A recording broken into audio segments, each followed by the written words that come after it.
మొదటిగా తండ్రి అయిన దేవునికి నా కృతజ్ఞతాస్తుతులు చెల్లించుకుంటున్నాను. అలాగే చేరి వచ్చిన మీ అందరికీ కూడా ప్రభుపేట వందనాలు తెలియజేస్తున్నాను. అందరికీ వందనాలు. సకల యుగాల్లో రాజయ్యుండి అద్వితీయుడు అదృష్టుడైన మన తండ్రికి మనం ఎల్లప్పుడూ కృతజ్ఞతాస్తుతులు చెల్లించబద్దులమై ఉన్నాము. మన జీవితాల్లో మరొక ప్రభుదినాన్ని మనము చూచి ఆయన సన్నిధిలో ఆయన్ని ఆరాధించడానికి ఇచ్చిన భాగ్యము గొప్పది. కావున ఈ సమయంలో ఆరాధనలో ఒక భాగము వాక్య పరిచర్య. మరి ఈ సమయంలో మనందరం కలిసి దేవుని యొక్క వాక్యాన్ని ధ్యానించబోతున్నాము. అందరూ మనసు పెట్టి దేవుని యొక్క మాటలు వినాలని కోరుతున్నాము. మన హృదయాలను మన చెవులను దేవుని యొక్క వాక్యానికి అందరం అప్పగిద్దాము. మనందరితో ఈ యొక్క ఉదయకాలం మందు పరలోకమందున్న దేవుడు మాట్లాడి ఆయన వాక్యం ద్వారా ఆయన ఆలోచనలు మనకు తెలియపరచాలని, మనం ఇంకా ఉన్నతంగా ఎదగటానికి ఆయన బాగా మనకు సహాయం చేస్తూ ఉంటాడు. కావున ఏ ఒక్కరం కూడా మనం తప్పిపోకూడదని ఆయన ఆలోచన. అందుచేత ఆయన ఇలాగా మనకి అవకాశాన్ని అనుగ్రహిస్తున్నాడు. మనం గత వారంలో హగ్గయి పుస్తకాన్ని ప్రారంభించుకున్నాము. హగ్గయి అనే పుస్తకం పాత నిబంధనలో ఒక పుస్తకం. అది ఒక ప్రవక్త. హగ్గయి అనే అతను ప్రవక్త పేరు. అది మనకి హగ్గయి అనే మాట అనే ఈ ప్రవక్త పేరు బైబిల్లో 2 చోట్ల మాత్రమే కనబడుతుందని కూడా మనం చెప్పుకున్నాము. యజ్రా పుస్తకంలోని, అలాగే హగ్గయి పుస్తకంలోని. అంతే. హగ్గయి తర్వాత ఉన్న పుస్తకం ఏంటండి? జకర్యా తర్వాత ఉన్న పుస్తకం మలాకి. అంటే మనం పాత నిబంధన ఎందుకు చదువుతున్నామంటే మనకు బాగా చరిత్ర తెలుస్తుంది. అప్పుడు మనకి ఇంకా బాగా దేవుని యొక్క వాక్యం అర్థమవుతుంది. మనం చరిత్ర చదవటం వల్ల, అంటే ప్రవక్తల పుస్తకాలు చదవటం వల్ల మనకి ఇంకా అనేకమైన సంగతులు అర్థమవుతాయి. కావున మనం కొత్త నిబంధన ఒకవైపు చెప్పుకుంటున్నాము, ఆత్మీయ పాఠాలు చెప్పుకుంటున్నాం, ఒకవైపు చరిత్ర కూడా చదువుతున్నాం. గత వారంలో హగ్గయి పుస్తకాన్ని ప్రారంభించుకున్నాము. హగ్గయి అనే మాటకు అర్థం ఏంటంటే ఉత్సవకరము. హగ్గయి అనే మాటకి అర్థం ఉత్సవకరము. ఇది బైబిల్ నిఘంటువులో ఉంది, ఉత్సవకరం అని. ప్రతి ఒక్కరూ బైబిల్ నిఘంటువు ఉంటే అందులో చూస్తే హగ్గయి అనే మాటకు ఉత్సవకరం. హగ్గయి ప్లేసు అంటే స్థానం ఎక్కడా చెప్పుకున్నాం గత వారం అంతా. మళ్ళీ ఒకసారి సూచాయిగా మామూలుగా చూసినట్లయితే, అంటే యూదులు, అంటే దక్షిణ రాజ్యపు ప్రజలు, యూదులందరూ కలిసి బబులోను చెరకు వెళ్ళిపోయారు. ఇక్కడ మనం చూస్తే బబులోను చెరకు వెళ్ళిపోయారు. బబులోను చెరకు వెళ్ళిపోయినప్పుడు ఎవరు తీసుకెళ్ళిపోయారు బబులోను చెరకు?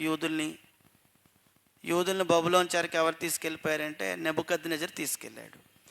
ఇతను తీసుకెళ్ళిపోయిన తర్వాత ఇక్కడ 70 సంవత్సరాలు వారు చెరలో ఉన్నారు. అప్పుడు బబులోను సామ్రాజ్యం అనేది ప్రపంచాన్ని అంతటినీ పరిపాలిస్తుంది. బబులోను సామ్రాజ్యాన్ని ఓడించడానికి మాదీయులు పార్శీకులు కలిసి ఓడించారు. అప్పుడు వచ్చిన రాజుల్లో మొదటి రాజు ఎవరంటే కోరేషుని దేవుడు ప్రేరేపించాడు. దేవుడు అతన్ని ప్రేరేపించి ఈ బబులోను చెరలో వీళ్ళు గెలిచారు కదా, వీళ్ళ చేతిలోకి రాజ్యం వచ్చింది. వెంటనే యూదుల్ని ఏం చేశాడంటే అనౌన్స్మెంట్ చేశాడు కోరేషు. ఏమన్నాడంటే కోరేషు, మీరేం చేస్తారంటే మీ దేవాలయం పడగొట్టబడింది కదా, వెళ్ళి మీ దేవాలయాన్ని కట్టుకోండి అని ఈ కోరేష్ అనే చక్రవర్తి ముందుగా అనౌన్స్మెంట్ చేశాడు. అప్పుడు వెంటనే ఇక్కడ ఉన్న యూదులు ఆసక్తి గలవారు, భక్తి గలవారు, కొంతమంది గుంపుగా నడుచుకుంటూ బయలుదేరారు. ఎక్కడికంటే ఈ బబులోను, అంటే ఈ ప్రాంతం నుంచి ఇటువైపు వస్తున్నారు. అప్పుడు మొదటిసారి ఈ గుంపు వచ్చేటప్పుడు దీనికి నాయకత్వం వహించిన వాడు ఎవరంటే జెరుబ్బాబేలు. అది అందుకు మనం హగ్గయి పుస్తకంలో జెరుబ్బాబేలు పేరు చదువుతాం. అంతేకాకుండా ఇంకొక ఆయన వచ్చాడు, యెహోషువ.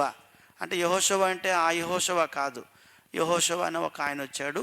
కొంతమంది జనులు కూడా వారితో పాటుగా అక్కడికి వచ్చారు. అప్పుడు ఈ యూదులు మొదటి గుంపు వచ్చిన సంవత్సరం ఏంటంటే మనం చెప్పుకున్నాం. ఇతడు ఏ సంవత్సరంలో ఉన్నాడు? 538. అక్కడ ఒకటి నెంబర్ వేశాం. అంటే మొదటి దఫా 538లో జెరుబ్బాబేలు నాయకత్వంలో కొంతమంది వచ్చారు యూదులు. రెండో దఫ ఎజ్రా నాయకత్వంలో మళ్ళా కొంతమంది వచ్చారు. మూడో దఫ 445లో కొంతమంది వచ్చారు. అలాగనమాట. అంటే జెరుబ్బాబేలు నాయకుడే, ఎజ్రా, నెహెమ్యా వీళ్ళందరూ నాయకులు. వాళ్ళు తీసుకొచ్చారు. అయితే మన స్టోరీ ఎక్కడ ఉందంటే ఇగో ఇక్కడ కోరేషు పంపించాడు, వెళ్తున్నారు. అప్పుడు జెరుబ్బాబేలు నాయకత్వంలోని యెరూషలేము అనే పట్టణానికి వచ్చారు. అప్పటికి పట్టణం అంతా కాల్చేశారు. దేవాలయం కూడా అక్కడ లేదు. దేవాలయం కూడా పడగొట్టబడింది. ఇప్పుడు దేవాలయాన్ని కట్టాలి. వాళ్ళు ఆ పని మీదే వచ్చారు. దేవాలయం కట్టాలని, దేవుని పని చెయ్యాలని ఆ జెరుబ్బాబేలు అందరూ వచ్చారు. అప్పుడు వచ్చిన తర్వాత 2 సంవత్సరాలు 538లో వస్తే 2 సంవత్సరాల తర్వాత దేవాలయం పని ప్రారంభమైంది. అదండి పని ప్రారంభం ఇక్కడ అయింది. ప్రారంభమైన తర్వాత కొద్ది రోజులు ప్రారంభం కొనసాగింది. 2 సంవత్సరాలు అయిన తర్వాత ఆగిపోయింది పని. దేవాలయం పని, దేవుని పని ఆగిపోయింది. అందుకే 538లో రావటం, ప్రారంభించటం, పని ఆగిపోవటం, ఇదంతా ఎక్కడ ఉంటుందంటే ఎజ్రా పుస్తకంలో ఉంటుంది. ఏమండి ఒకసారి ఎజ్రా పుస్తకం తీసి చూడండి. అంటే ఇది అంతా ఎక్కడుంది, పని ప్రారంభించటం ఆగిపోవడం అనేది మనం చూసినట్లయితే ఎజ్రా పుస్తకంలో మనం చూద్దాము. ఒకసారి చూడండి. అంటే ఇక్కడ రాస్తున్నాను మళ్ళాను. యూదులు తిరిగి వచ్చిరి.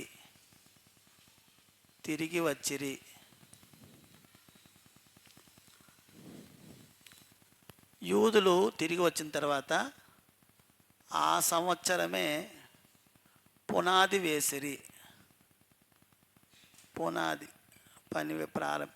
పునాది వేసిరి. ఎజ్రా పుస్తకం 3వ అధ్యాయము 10వ వచనం చూడవండి అమ్మా. ఎజ్రా పుస్తకం 3వ అధ్యాయం 10వ వచనం. అది అండర్లైన్ చేసుకోండి. శిల్పకారులు పునాది వేస్తున్నారు. అగో పునాది వేసిరి.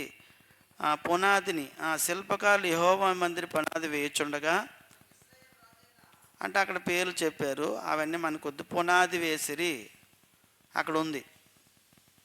4వ అధ్యాయం 24 చదవండి ఒకసారి. అందరూ చూస్తున్నారండి. 4వ అధ్యాయం 24. యెరూషలేములో ఉండు దేవుని మందిర పని నిలిచిపోయెను. అది రెండో. తర్వాత పునాది అవుతుంది, దేవాలయ పని నిలిచిపోయింది. దేవాలయపు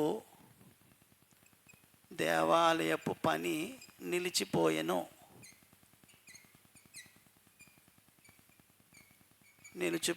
జాగ్రత్తగా గమనించండి. వచ్చింది ఎందుకోసం అంటే దేవాలయం కట్టడానికే. వాళ్ళు వచ్చారు, తిరిగి వచ్చారు. ఎవరి నాయకత్వంలో తిరిగి వచ్చారు అమ్మా? తప్పు. ఎవరి నాయకత్వంలో తిరిగి వచ్చారు? జెరుబ్బాబేలు నాయకత్వంలో తిరిగి వచ్చారు. ఎవరు పంపించారంటే కోరేష్ పంపించాడు.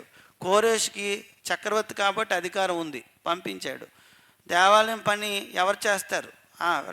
వెళ్ళండి చెయ్యండి అని అంటే ఏదో మామూలు పక్క ఊరేం కాదు, ఎన్నో 100 మైళ్ళు నడవాలి, బరువులు మొయ్యాలి. తిరిగి వస్తున్నారు వాళ్ళందరూ. వచ్చారు, యెరూషలేం వచ్చారు, పని ప్రారంభించారు, పునాది వేశారు. పునాది వేసిన తర్వాత ఆ పని నిలిచిపోయినట్లుగా ఎజ్రా పుస్తకంలో 4వ అధ్యాయం 24లో చూస్తున్నాం. ఎందుకు నిలిచిపోయింది? ఎవరు ఆపేశారు? అక్కడ కొంతమంది ఉన్నారు. వారందరూ కలిసి వెళ్ళి ఇక్కడ మీరు పని చేయడానికి వీలు లేదని చేశారు, ఆపించేశారు. అది మనం ఎజ్రా పుస్తకం చదివినప్పుడు చూడవచ్చు. అప్పుడు ఆ సమయంలో ఇప్పుడు చూడండి, ఎజ్రా పుస్తకం 5వ అధ్యాయము 1వ వచనం చూడండి. ఇంకొక మాట 24 పూర్తిగా చదవండి. ఇలాగున పారసీక దేశపు రాజైన దర్యావేషు ఏలుబడి యందు 2వ సంవత్సరం వరకు ఆ పని నిలిచిపోయెను. ఇదిగో ఇక్కడ రాశాను. కోరేషు, కాంబసీసు, దర్యావేషు 1. అది ఇక్కడ కొద్దిగా అర్థం చేసుకోవాలి. ఇతని చేతిలో పంపించబడిన వారు, ఇక్కడ పంపించబడిన వారు, ఇతను వచ్చినంత వరకు ఆగిపోయింది పని. ఇంచుమించు ఎన్ని సంవత్సరాలు ఆగిపోయిందంటే 16 సంవత్సరాలు ఆగిపోయింది పని. ఇగో ఇక్కడ రాశాను, పని ప్రారంభించారు. కావున ప్రియమైన వాళ్ళారా, పని చేయడానికి వచ్చారు, పని ప్రారంభించారు, పునాది వేశారు, దేవాలయ పని నిలిచిపోయింది. నిలిచిపోయిన సందర్భంలో అప్పుడు వారితో పాటుగా వచ్చిన ఇద్దరు ప్రవక్తలు ఉన్నారు. ఒక ఆయన పేరు ఇక్కడ ఇచ్చాడు, 5వ అధ్యాయం 1వ వచనం. ఎవరైనా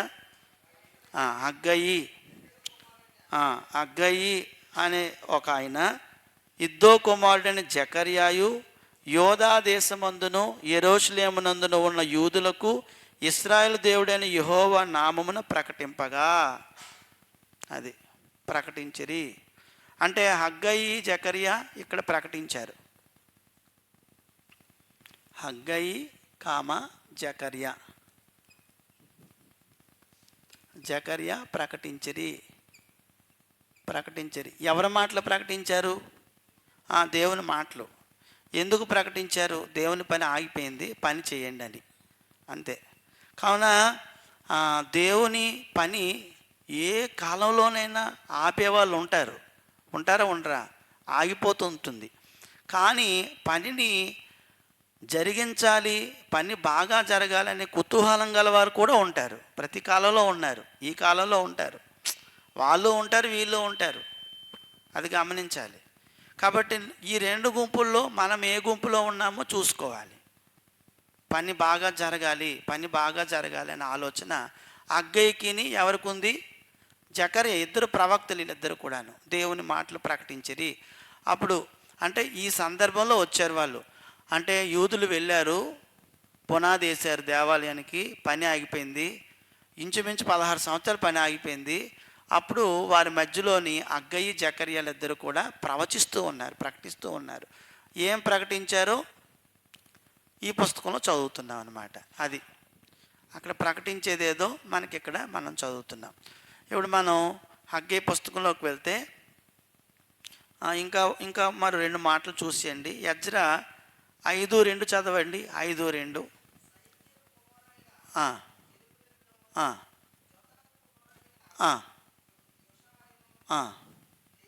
లేచి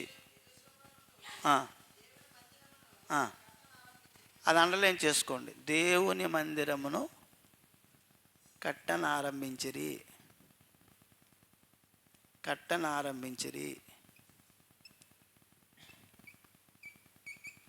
అది ఇప్పుడు వీళ్ళు కట్టడానికి కారణం ఎవరు? ఎవరి మాటలు కారణం? ఎవరి మాటలు కారణం? మళ్ళీ ప్రారంభించారట పని ప్రారంభించడానికి కారణం ఎవరో తెలుసా? వీళ్ళు అదనమాట అండి, హగ్గయి జకర్యా. అదండి. అంటే హగ్గయి జకర్యా ఏం చేశారంటే మాటలు ప్రకటించారు, దేవుని మాటలు చెప్పారు, కట్టను ఆరంభించిరి. తర్వాత ఎజ్రా పుస్తకంలోనే మరొక మాట, 6వ అధ్యాయము 15వ వచనం చదవండి. 6:15.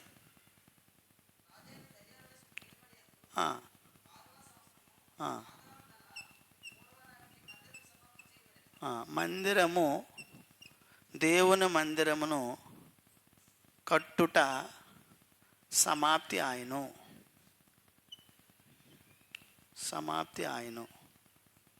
ఎవరి కాలంలో అయింది? దర్యావేష్ కాలంలో సమాప్తి ఆయన కట్టుట.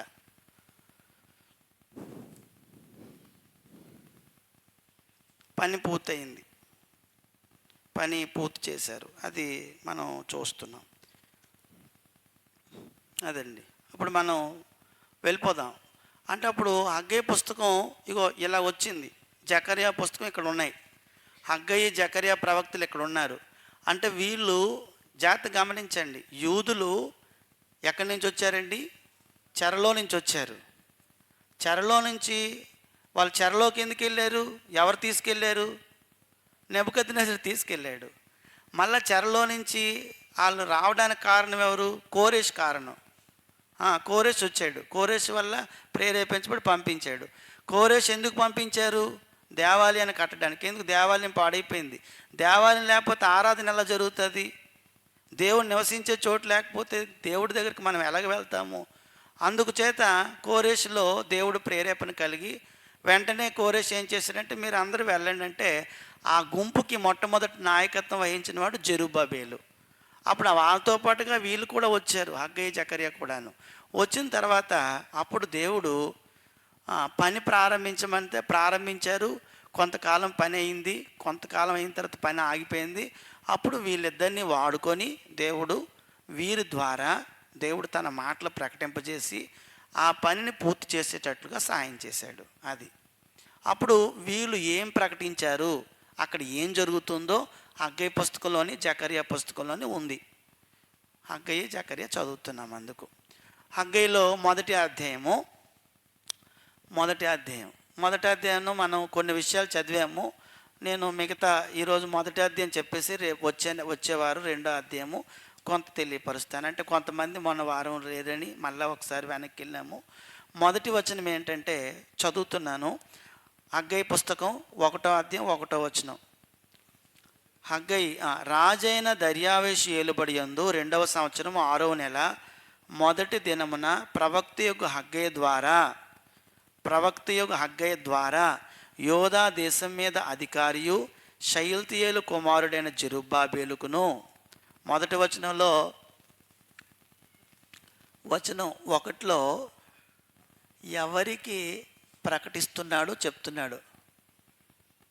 ఎవరికి ప్రకటన? దేవుడు ఎవరి ద్వారా ప్రకటిస్తున్నాడంటే హగ్గయి ద్వారా చెప్తున్నాడు. ఎవరెవరికి చెప్తున్నాడంటే అక్కడ పేర్లు ఇచ్చాడు. నెంబర్ 1 జెరుబ్బాబేలుకు. నెంబర్ 2 యెహోషువాకు. నెంబర్ 2 ఇంకా ఎవరికంటే 3 శేషించిన జనులకు. అక్కడ యూదులు ఉన్నారు చాలామంది, వాళ్ళకి ప్రకటిస్తున్నాడు. సందర్భార్థం చేసుకోండి మళ్ళీ, లేకపోతే మనకు అర్థం కాదు. శేషించిన జనులకు ఎవరి ద్వారా అంటే ఇతని ద్వారా, హగ్గయి ద్వారా ప్రవచిస్తున్నాడు. అప్పుడు 2వ వచనం నుంచి 15వ వచనం వరకు ఒక భాగం, 2 నుంచి 15. 2వ వచనం చదువుతున్నాము, చూడండి. వాళ్ళు అనుకున్న మాట ఏంటంటే 2వ వచనం ప్రజల ఆలోచన ఏంటట, ఇలాగ అనుకుంటున్నారు. ఏమనుకున్నారంటే సమయం ఇంకా రాలేదు. ఇది ఎవరి ఆలోచన చెప్పుకున్నాం? ప్రజల ఆలోచన ఏంటంటే సమయం ఇంకా రాలేదు. దేనికి సమయం ఇంకా రాలేదు? దేవుని మందిరం కట్టడానికి. అప్పటికి ఎన్ని సంవత్సరాలు అయిపోయిందండి? 16 సంవత్సరాలు అయిపోయింది. ఆపేశారు. పని ఆపేసిన తర్వాత ఇంచుమించు చాలా సంవత్సరాలు అయిపోయింది. ఆ సంవత్సరాలు అయిపోయిన తర్వాత కూడా వాళ్ళు ఇంకా అలా ఉన్నారు. అప్పుడు దేవుడు హగ్గయిని ప్రేరేపించి హగ్గయితో మాట్లాడుతున్నాడు. హగ్గయి ద్వారా వారితో మాట్లాడుతున్నారు. ప్రజల ఆలోచన ఏంటంటే సమయం ఇంకా రాలేదు, యెహోవా మందిరమును కట్టించుటకు సమయం ఇంకా రాలేదని ఈ జనులు చెప్పుచున్నారే. అంటే 2వ వచనంలో మనుషుల యొక్క ఆలోచన, ప్రజల యొక్క ఆలోచన. అప్పుడు దేవుని ఆలోచన ఏమంటే, దేవుని ఆలోచన 3వ వచనంలో అందుకు యెహోవా వాక్కు ఇలాగ అంటున్నాడు, ప్రత్యక్షమై ఇలాగ అంటున్నాడు. 4వ వచనంలో ఈ మందిరం పాడై ఉండగా మీరు సరంబే వేసిన ఇంటిలో నివసించుటకు ఇది సమయమా? అంటే సమయమా అంటే ఆల్రెడీగా సమయం వచ్చిందనా రాలేదనా? ఏమండి, ఈ సమయమా అని ఎవరు అంటున్నారు? మీరు సరంబి వేసిన ఇంట్లో నివసించుటకు ఇది సమయమా అంటే వాళ్ళు ఏదో పనిలో పడిపోయారు. ఏ పనిలోని? గృహాలు కట్టించుకుంటున్నారు, వారు నివసించడానికి ఇల్లు కట్టించుకుంటున్నారు. అప్పుడు అంటున్నారు, మీరు ఈ సమయం అసలు ఎందుకు బయలుదేరి వచ్చారు ఇక్కడికి? ఎందుకు వచ్చారు బయలుదేరి? దేవాలయం కట్టడానికి కదా వచ్చారు, దేవుని పని చేయడానికి కదా వచ్చారు. కానీ మీరు ఇప్పుడు ఏం చేస్తున్నారంటే ఈ పని చేస్తున్నారు కదా. మీరేమనుకుంటున్నారంటే సమయం ఇంకా రాలేదనుకున్నారు కదా. అయితే ఇది సమయమా? సరంబి ఇంట్లలో నివసించడానికి ఇది సమయమా అని అంటున్నాడు దేవుడు, అంటున్నాడు హగ్గయి ద్వారా. అప్పుడు వెంటనే 5వ వచనంలో కాబట్టి సైన్యములకు అధిపతి యెహోవా సెలవిచ్చినది ఏమనగా మీ ప్రవర్తనను ఆలోచించుకొనుడి. ఏమన్నాడండి అంటే హెచ్చరిక. అది ఎవరి హెచ్చరిక అంటే దేవుని ఆలోచన ఏంటంటే, దేవుని ఆలోచన సమయం వచ్చేసింది. సమయము వచ్చింది. దేనికి వచ్చిందంటే దేవాలయము లేదా మందిరం కట్టుటకు సమయం వచ్చింది అని చెప్పేశాడు. అప్పుడు ఒక హెచ్చరిక చెప్తున్నాడు. హెచ్చరిక ఏంటంటే, హెచ్చరిక 5వ వచనం చివరిలో ఉంది చూడండి. ఏమన్నాడంటే, మీ ప్రవర్తనను గూర్చి 6వ వచనం, మీ ప్రవర్తన గూర్చి ఆలోచించుకొనుడి. మీ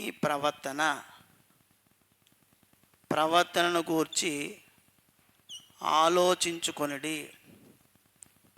ఎవరు చెప్తున్నారు ఈ మాట? ఎవరితో చెప్తున్నారు చెప్పండి? ఎవరు చెప్తున్నారు? హగ్గై చెప్తున్నాడు. హగ్గైకి ఎవరు చెప్పారు ఈ మాటలు? దేవుడు చెప్పాడు. ఎవరికి చెప్పమన్నాడు? ఇగో జెరుబ్బాబేలుకి, యెహోషువకు, శేషించిన జనులకు చెప్పమన్నాడు. వాళ్ళు చేస్తున్న పని ఏంటంటే వాళ్ళు ఇల్లు కట్టుకునే పనిలో ఉండిపోయారు.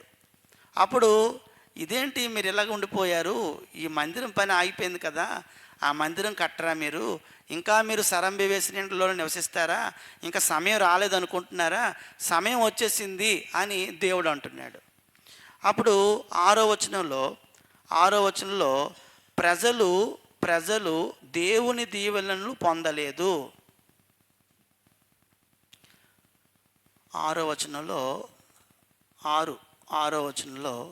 ప్రజలు దేవుని దీవెనలను పొందలేదు. ఒకసారి 6వ వచనం చూడండి అందరూ కూడా మీ బైబిల్లో నుంచి. ఒకసారి అక్కడ మాటలు 5 మాటలు ఉన్నాయి అక్కడ. మనం ఇప్పుడు 5 మాటలు చూస్తున్నాం. మొదట ఏమంటున్నారంటే, అంటే ప్రజలు దేవుని దీవెనలు ఎందుకు పొందలేదంటే, ఇప్పుడు ఒకసారి చూడండి. కోరేష్ పంపించాడు, పని ప్రారంభించబడింది, పని ఆగిపోయింది. పని ఆగిపోయిన తర్వాత మళ్ళీ పని గురించి ఆలోచించే వాళ్ళు ఎవరు లేరు. అందరూ కూడా పనుల్లో ఉన్నారు. అప్పుడు వారి ప్రవర్తన బాగులేదు, అది మంచి ప్రవర్తన కాదు. అప్పుడు ఆ ప్రవర్తన వల్ల వాళ్ళ మధ్యలో ఏం జరుగుతుందంటే వాళ్ళ జీవితాల్లోని, ఒకటి, మీరు విస్తారముగా విత్తినను మీకు కొంచెమే పండెను అని అన్నాడు. అది వాళ్ళు చేస్తుంది. అంటే వాళ్ళు ధాన్యమో ఏవో మొత్తం మీద వేస్తున్నారు, చెట్లు నాడుతున్నారు. విస్తారంగా విత్తుతున్నప్పటికి కూడా వాళ్ళకి ఏం రావట్లేదట, కొంచెమే పండుతుందట. మరి విస్తారంగా విత్తితే ఎక్కువ పండాలి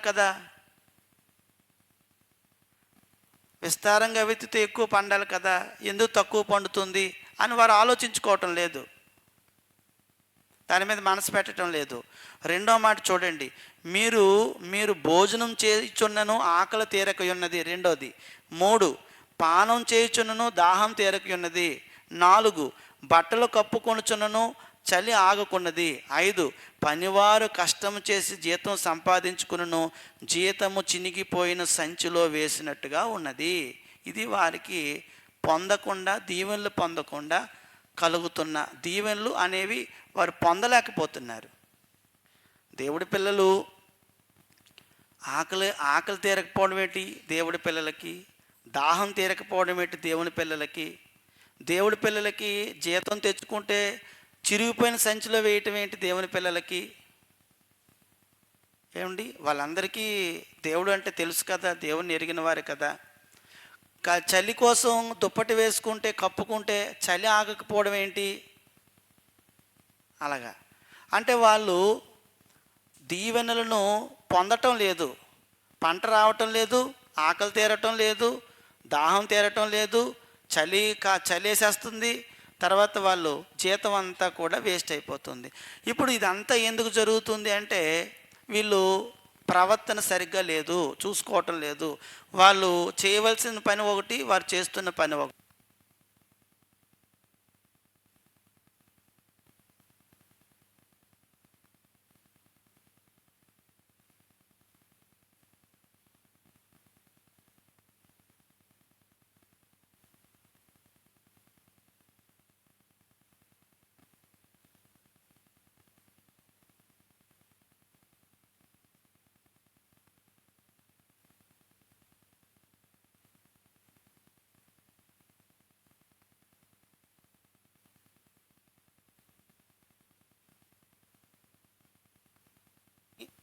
దేవుని కుమారుడు కష్టం కానీ ఎప్పుడైనా పోతుందంటే పోదు.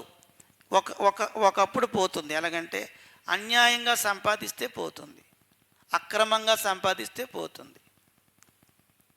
దేవుని బిడ్డ యొక్క కష్టం దేవుడు ఎప్పుడు దీవిస్తాడు తప్ప, ఆశీర్వదిస్తాడు తప్ప నష్టం చేయడు.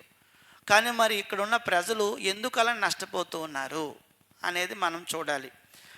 ఒకవేళ దేవుని నమ్మకుండా ఎంత సంపాదించినా అది సంచిలో వేస్తే అది పోతుంది అని చెప్తున్నాడు.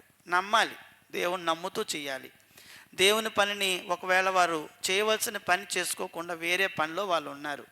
అప్పుడు 8వ వచనంలో ఏమన్నాడు చూడండి. 8వ వచనంలో ఇలాగ అంటున్నాడు, అంటే హెచ్చరిక మళ్ళీ చేశాడు. 8వ వచనం, పర్వతములు ఎక్కి మ్రానులు తీసుకొని వచ్చి మీరు ఈ మందిరమును కట్టించిన ఎడలా దాని యందు నేను సంతోషించి నన్ను గణపరుచుకుందునని యెహోవా సెలవిస్తున్నాడు. అప్పుడు ఏం చేయమన్నాడు? ఇప్పుడు పర్వతాలు ఎక్కండి అంటే ఇప్పుడు మీరు దీవెనలు పొందటం లేదు కదా. ఇప్పుడు మీరు చేయవలసింది ఏంటో చెప్తున్నాను. 7వ వచనంలో కూడా దేవుని హెచ్చరిక ఉంది. దేవుని హెచ్చరిక 8వ వచనంలో ప్రజలు చేయవలసినవి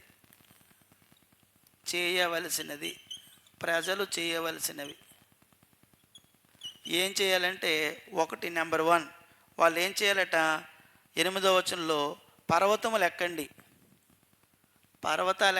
పర్వతములు ఎక్కి మ్రానులను నరికి ఏం కట్టమంటున్నాడు? మందిరమును కట్టండి, మందిరాన్ని కట్టండి. అంటే దేవుడు ఆలోచన ఏంటి? దేవుడు ప్రజల నుంచి ఏం కోరుకుంటున్నాడు? పని ఆగిపోయి ఉంది కదా, బ్యాటరీ మార్చు. దేవుని యొక్క ఆలోచన ఏంటి? దేవుడు ఏం కోరుకుంటున్నాడు ప్రజల నుంచి అంటే, పని ఆగిపోవడం అతనికి ఇష్టం లేదు. పని జరగాలి. ఏ పని జరగాలి? దేవాలయ పని జరగాలి, మందిరం పని జరగాలి. అప్పుడు మందిరం పని జరగాలని 8వ వచనంలో ఏం చెప్తున్నాడంటే, మీరు పర్వతాలకు ఎక్కండి, మ్రానులు తీసుకొని రండి, మందిరాన్ని కట్టండి అని అన్నాడు. ఆ విధంగా 3 సంగతులు చెప్పాడు అక్కడ. ఆయన ఒకవేళ అలా కడితే ఒక పని చేస్తాను అంటున్నాడు. ఆయన ఏంటంటే సంతోషించి, 8వ వచనంలో సంతోషించి నన్ను గణపరుచుకుందునని యెహోవా సెలవిచ్చుచున్నాడు. తను గణపరుచుకుంటాడు, సంతోషిస్తాడు. దేవుడు వారి పనిని బట్టి బాధపడుతున్నాడు, వారు చేస్తున్న పనిని బట్టి బాధపడుతున్నాడు. సంతోషించే పని చేయమన్నాడు. ఏ పని? సంతోషించే పని, మందిరం కట్టడం. అంటే దేవుడు సంతోషిస్తానంటున్నాడు, నన్ను నేను గణపరుచుకుంటానన్నాడు. ఇప్పుడు మందిరం లేకపోతే ఘనత ఎక్కడొస్తుంది చెప్పండి అమ్మా? మందిరం లేకపోతే దేవుడు ఘనత ఎక్కడొస్తుంది? అరణ్యంలో ఇశ్రాయేలు నడిచినప్పుడు వారికి ఏముంది? దేవుడు నివసించే చోటు ఉందా లేదా? ఉంది, ప్రత్యక్ష గుడారం. 2 తర్వాత సొలొమోను దేవాలయము కట్టించుకున్నాడు దేవుడు. ఆ కట్టినప్పుడు సొలొమోను దేవాలయం ద్వారా అతనికి ఎంతో ఘనత వచ్చింది. ఆయన నామఘనత కొరకే కట్టించుకున్నాడు దేవాలయాన్ని. ఆ దేవాలయం పడగొట్టబడింది. ఇప్పుడు మళ్ళీ దేవుడు ఏం కోరుతున్నాడంటే, కోరేష్ అనే ఒక చక్రవర్తి ద్వారా యూదులను పంపించి ఆ మందిరాన్ని కట్టడానికి పంపిస్తే వారు మందిరం కట్టడం మానేసి ఏం చేస్తున్నారంటే ఇల్లు కట్టుకుంటున్నారు, సొంత పనులు చేసుకుంటున్నారు. అందుకు అంటున్నాడు, మీ ప్రవర్తనను మార్చుకోండి, మీ ప్రవర్తనను దిద్దుకోండి. మందిరం లేకపోతే అలాగనమాట అండి. ఇప్పుడు నేటి కాలంలో కూడా దేవుని మందిరం ఏది? సంఘమే కదా. సంఘము లేకపోతే దేవుడు బాధపడతాడు, సంఘము లేకపోతే దేవుడు దుఃఖిస్తాడు. సంఘము ద్వారానే తరతరాలు సదాకాలము దేవునికి మహిమ కలగాలని దేవుని ఆలోచన ఎఫెసీ పత్రికలో చెప్పాడు. 3:20-21 వచనాల్లో. సంఘము అనేది లేకపోతే, ఒక పట్టణంలో సంఘం లేకపోతే ఆ పట్టణంలో సంఘం లేనందుకు దేవుడు బాధపడతాడు. అదండి. ఈరోజు విజయనగరంలో క్రీస్తు సంఘం ఉందంటే దేవుడు సంతోషిస్తున్నాడు. ఒకరు ఈ క్రీస్తు సంఘం అభివృద్ధి చెందాలి, ఏ పట్టణంలోనైనా సంఘం అనేది ఉంటేనే దేవుడు సంతోషిస్తాడండి, ఆనందిస్తాడు. అందుచేత మన సంఘం ఏం చేయాలంటే మరొక సంఘం ఏర్పడేటట్లుగా కృషి చేయాలి. అంతే. కట్టబడాలి. మరొక పట్టణంలో సంఘం కట్టబడటానికి మనం కృషి చేయాలి. ఉదాహరణకి ఆదిమ క్రైస్తవులు, ఆదిమ సంఘాలు మొట్టమొదట అంతియోక్యలో ఉన్న క్రీస్తు సంఘం వారు పౌలుని, బర్నబాని సేవకు పంపించారు. దేన్ని కట్టడానికి చెప్పండి? దేన్ని కట్టడానికి పంపించారు? దేవాలయం కట్టడానికి పంపించారు, సంఘాన్ని కట్టడానికి పంపించారు. వాళ్ళు వెళ్ళి ఎన్నో పట్టణాలు తిరిగి ప్రతి పట్టణంలో, ఫిలిప్పి పట్టణంలో, మాసిదోనియా పట్టణంలో, కొరింథీ పట్టణంలో, రోమా పట్టణంలో, భూమి మీద అంతటా కూడా అనేక చోట్ల సంఘాలు వెలిసేటట్లుగా వారు కృషి చేశారు.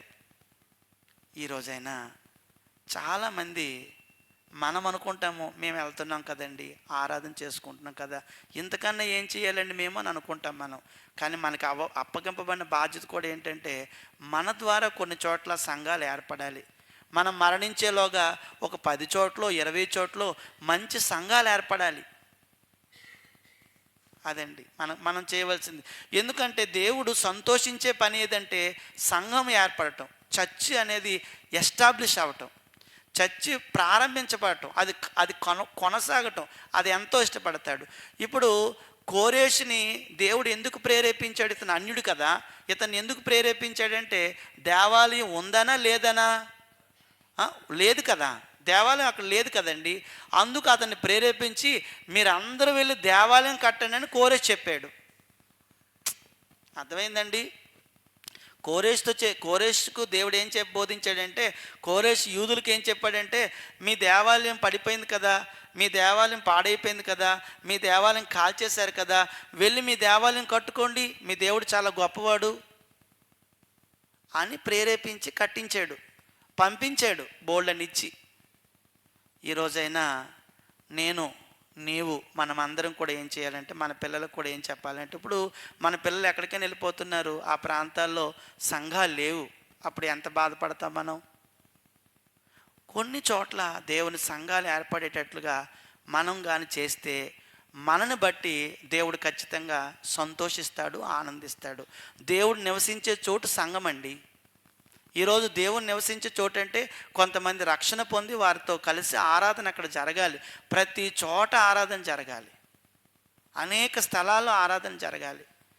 ఎక్కడికైనా మనం వెళ్తే అక్కడ ప్రభు సంఘం అనేది ఉండి అక్కడ మనం ఆరాధన చేసుకోవాలి. కావున ఇక్కడ ప్రియమైన వాళ్ళారా ఆలోచించండి. ప్రజలు చేయవలసింది ఏంటంటే పర్వతాలు ఎక్కి మ్రానులు నరికి మందిరాన్ని కట్టండి. అలా కడితే నేను సంతోషించి నన్ను నేను గణపరుచుకుంటాను అని అన్నాడు. కాబట్టి దేవుడి ఘనత ఎక్కడ కలుగుతుంది? దేవుని ఘనత సంఘం ఉంటే, సంఘం ఆరాధిస్తే, సంఘం కట్టబడితే, సంఘాలు ఉంటే దేవుడికి ఆనందం, దేవుడు సంతోషపడతాడు. అప్పుడు అయిపోయిన తర్వాత దేవునికి ఉన్న బలమైన కోరిక ఏంటంటే తన మందిరం కట్టబడాలని. ఏమండి? తన మందిరం కట్టబడాలి. అప్పుడు మనుషులు ఏం చేస్తున్నారంటే వాళ్ళ పనిలో ఉన్నారు. 9వ వచనంలో దేవాలయం కట్టకపోవటం వలన దేవుడు ఏమేం చేశాడో చెప్పాడు. 9వ వచనం ఇక్కడ రాస్తున్నాను. 9 దేవాలయము అంటే వాళ్ళు కట్టకపోవటం వల్ల, దేవాలయము కట్టకపోవటం వలన దేవుడు చేసినవి ఏమేమి చేశాడు దేవుడు చూడండి ఒకసారి. దేవాలయం కట్టకపోవటం వల్ల ఏమేమి చేశాడంటే ఒకసారి చదువుతున్నాను. 1 నెంబర్ 1, వాళ్ళు విస్తారంగా కావాలని మీరు ఎదురు చూస్తున్నారు కానీ కొంచెమే పండుతుంది. చెప్పండి, ఎందుకు ఇలా జరుగుతుంది? కొంచెమే పండటం ఎందుకు? విస్తారంగా వాళ్ళు అమ్మో మేము పంట వేసాము, ఈ సంవత్సరం ఒక 100 బస్తాలు ధాన్యం రావాలి అనుకున్నారనుకోండి, వాళ్ళకు ఒక 10 బస్తాలు వస్తున్నాయి. ఎంత దుఃఖపడతారో చూడండి వాళ్ళు. మీరు విస్తారంగా రావాలని కోరుతున్నారు కానీ కొద్దిగా నేను ఇస్తున్నాను. పంట ఇచ్చేవాడు ఎవరండి? దేవుడే కదా. తర్వాత మొదటిది అది. 2, మీరు దాని ఇంటికి తేగ నేను దాన్ని చెదరగొట్టేస్తున్నాను. ఏది? పంట ఇంటికి తెచ్చుకొని పెట్టుకుంటున్నారు ఏవో, అదంతా కూడా మళ్ళీ పాడైపోతుంది. ఒకవేళ పందికొక్కులు కానీ ఏవైనా చిన్నవి ఏవైనా సూక్ష్మజీవులు కానీ ఉండి ఆ పంటను పాడు చేసేస్తున్నాయి. పోనీ తెచ్చుకున్న పంట అయినా ఉంటుందంటే ఉండటం లేదు. పంట కోరుకుంటున్నారు బాగా రావాలని, దిగుబడి రావటం లేదు. ఇంటి దగ్గర తీసుకెళ్ళిన పంటను కూడా దేవుడు ఏం చేస్తున్నాడంటే చెదరు కొట్టేస్తున్నాడు, పోతుంది పంట అంతా కూడా. మూడో విషయం ఏమన్నాడంటే, మూడోది కిందకి వెళ్దాం, 3:10 వచనం అన్నాడు, మిమ్మును బట్టి ఆకాశం మంచు కురవకై ఉన్నది. మంచు కురవటం లేదటండి, మిమ్మును బట్టి అన్నాడు. మిమ్మును బట్టి అంటే మిమ్మును బట్టి అంటే ఎవరిని బట్టి? అక్కడకు వచ్చిన ప్రజలను బట్టి, ఆ శేషించిన జనమును బట్టి. మిమ్మును బట్టి అంటే మీ ప్రవర్తన బట్టే ఆకాశం మంచు నేను కురవనివ్వటం లేదు. 4, భూమి పండకై ఉన్నది. 5, నేను భూమికిని పర్వతములకును అనావృష్టి కలుగు చేస్తున్నాను. తర్వాత అందులోనే క్షామం పుట్టించి ఉన్నాను అన్నాడు. చివరి అన్నాడు 11వ వచనం చివరిలో, క్షామము పుట్టించి ఉన్నాను అన్నాడు. క్షామం అంటే ఏంటండి? కరువు. ఏ విషయాల్లో క్షామం పుట్టించాడో 11వ వచనం చెప్పాడు. ధాన్యం విషయంలోని, ద్రాక్షరసం విషయంలోని, తైలం విషయంలోని, భూమి ఫలించే సమస్త విషయంలోని, మనుషుల విషయంలో. అంటే కొంతమందికి పిల్లలు కూడా పుట్టడం మానేశారు, గొడ్రాలు అయిపోతున్నారు చాలామంది. పశువులు కూడా సంతానం కలగటం లేదు. ఏమిటండి, ఎంత విచిత్రం అండి. మనం ఏమనుకుంటాం, పశువులు కలగటం లేదా, ఏదో లోపం ఉందిలే, ఏదో లోపం ఉందిలే అనుకుంటాం. అంతే తప్ప ఏమనుకోమంటే, అమ్మో మన ప్రవర్తన ఎలాగుందని చూసుకోము. ప్రవర్తన అంటే మనుషుల విషయంలోనూ, పశువుల విషయంలోనూ, తర్వాత చేతి పనులన్నిటి విషయంలోనూ క్షామము పుట్టించి ఉన్నాను. అంటే దేవుడు తన పని చేయకుండా వారి సొంత పనులే చేసుకోవటం బట్టి ఆ ప్రాంతమందు వారికి ఏమేమి సంభవిస్తున్నాయో తెలియపరుస్తున్నాడు. అదండి. అంటే దేవుడు పని ఉంది. దేవాలయం కట్టడం అనేది దేవుని పని అయితే వాళ్ళు కట్టడం మానేశారు, కట్టకపోవటం వల్ల దేవుడు చేసినవి. కావున వారు పంటని ఇంటికి తెచ్చుకుంటున్నారు. కానీ అక్కడ నేను అనే మాట ఎక్కడెక్కడ ఉందో చూడండి. నేను అంటే ఎవరు అక్కడ? దేవుడు. 9వ వచనంలో నేను అనే మాట ఉంది. నేను అంటే ఎప్పుడైనా అతను చెప్పుకుంటున్నాడు, నేనే మీ పంట రాకుండా చేస్తున్నాను. జోక్యం చేసుకుంటున్నాడు. పంట ఎక్కువ పండాలన్నా, పంట తగ్గిపోవాలన్నా దేవుని చేతిలోనే ఉంది. నేను అన్నాడు. 11వ వచనంలో కూడా నేను అన్నాడు. అనావృష్టి, అతివృష్టి, అనావృష్టి. కావున ప్రియమైన వాళ్ళారా, దేవుడు ఇంకో మాట కూడా చూడండి. ఎందుచేత అనే మాట 9వ వచనంలో మధ్యలో ఉంది చూడండి. ఎందుచేతనని యెహోవా అడుగుచున్నాడు, నా మందిరం పాడై ఉండగా మీరందరూ మీ ఇండ్లు కట్టుకున్నటకు త్వరపడుట చేతనే కదా ఈ నష్టాలన్నీ ఎందుకు జరుగుతున్నాయి? మీరు అంటున్నారు, అయ్యో నా మందిరం కడితే నాకు ఘనత రావాలని నేను కోరుకొని ఆ కోరికను ప్రేరేపిస్తే, మీరేం చేస్తున్నారంటే ఇక్కడికి వచ్చిన తర్వాత మీ పనుల్లో పడిపోయారు. అర్థమవుతుందండి మీకు? మీ పనుల్లో పడిపోయారు. ఇప్పుడు మీ పిల్లలకు అనారోగ్యాలు వస్తున్నాయి, మీ పిల్లలకు పిల్లలు పుట్టడం లేదు, మీ పశువులు కనటం లేదు, మీ పక్షులు మీ తెచ్చుకున్న పంట అంతా పాడైపోతుంది. మీరు పంట ఎక్కువ వస్తుంది అనుకున్నారు, అసలు రావటం లేదు, మంచు కురవటం లేదు. ఇదంతా జరుగుతుంది. ఎందుచేతనని నేనే చెప్తున్నాను. ఎందుచేతననగా అక్కడ అంటున్నాడు చూడండి, ఎందుచేతనని యెహోవా అడుగుచున్నాడు. అతడే ప్రశ్నించి మళ్ళీ అతనే జవాబు చెప్పేస్తున్నాడు. ఎందుచేతనంటే నా మందిరం పాడై ఉండగా మీరందరూ ఏం చేస్తున్నారంటే మీ ఇండ్లు కట్టుకొనుటకు త్వరపడుట చేతనే కదా. అదండి ఈ రోజైనా కూడానండి సంఘం అభివృద్ధి చెందటంలో ఎవరైనా మనసు పెడితే కనుక వారిని దేవుడు దీవిస్తాడు. అదండి. ఎప్పుడు మీరు మేము నేను నా ఇల్లు నా కుటుంబం మా ఆయన మా పిల్లలు అని అలాగ బ్రతుకుతున్నాం అనుకోండి, లోకం అలాగే బ్రతుకుతుంది. కానీ ఒకటి మాత్రం ఆలోచించండి, సంఘం పెరుగుతుందా, సంఘం విస్తరిస్తుందా? అయ్యో మా విజయనగర సంఘం ద్వారా పలానా సంఘం ద్వారా జరగాలి కదా, ఎక్కువ పని జరగాలనే తపన మాత్రం ఉండాలి. అంతే తప్ప నీ ఉద్యోగము, నీ వ్యాపారం, నీ పనులు, నీ ఇంటి పనులు అన్నీ చేసుకొని ఒకవేళ అలాంటి ఆలోచనతో ఉంటే ఈ పుస్తకం మనతో మాట్లాడుతుంది. ఇప్పుడు ఏమండి, అర్థం చేసుకోండి. చర్చ్ బిల్డింగ్ బాగా నీట్గా ఉండటం కాదు, అది మాత్రం కాదు. వచ్చిన వాళ్ళు ఎవరైనా చెడు మార్గంలోకి వెళ్ళిపోతుంటే అలాంటి వారిని ఆపి, తమ్ముడు ఏంటయ్యా సంఘం పాడైపోతుంది, అలా పాడవకూడదు తెలుసా, రా కూర్చో, ఏంటి నీ బాధ ఏంటి, నీ పరిస్థితి ఏంటి అని అతన్ని బాగు చేసే పరిస్థితిని నువ్వు తీసుకుంటే, నాకెందుకండి ఆడు పాడైపోతాడు, చర్చికి రాకపోతే నాకెందుకని నువ్వు అనుకుంటున్నావా, రేపొద్దున నువ్వు కూడా పాడైపోతావు. అది విషయం. మనం మోటివేషన్ చెయ్యాలి, నడిపించాలి. నాకు ఎవరితో సంబంధం లేదండి, నేను వస్తున్నాను లేదు చెప్పండి, నన్ను అడగండి నా గురించి నేను చెప్తానంటే, అమ్మ నీ గురించి నా గురించి మనం ఎలాగైతే కష్టపడుతున్నామో, దేవుని మందిరం పాడైపోవడం నువ్వు చూస్తే కనుక, ఇప్పుడు దేవుని మందిరం పాడైపోవడం అంటే మీరు అనుకుంటారు వచ్చే సంవత్సరం మళ్ళీ సున్నాలు వేయించడం, అది అనుకోకండి. సున్నాలు వేయించడం గురించి కాదు, తొడవడం గురించి కాదు, ఇక్కడ చెప్పటం లేదు. ఒకవేళ ఎవరైనా దేవుని మందిరంలోంచి సరిగ్గా ప్రవర్తించకపోయినా, సరిగ్గా నడవకపోయినా, ఆ వ్యక్తిని త్రోవలో పెట్టవలసిన బాధ్యత నీకు కూడా ఉంది. గమనించు. నువ్వు పట్టించుకోకుండా మానేకు. నాకు ఎందుకంటే వాళ్ళు రాకపోతే పాస్టర్ గారు చూసుకుంటారులేండి. నేను కూడా ఒక సంఘ సహోదరుడినే. మీరు పట్టించుకోకుండా తప్పించుకోకుండా పోవడానికి ఆ సాకు ఏదని చెప్పారనుకోండి, రేపొద్దున్న మనకి ప్రతిఫలం ఉండదు.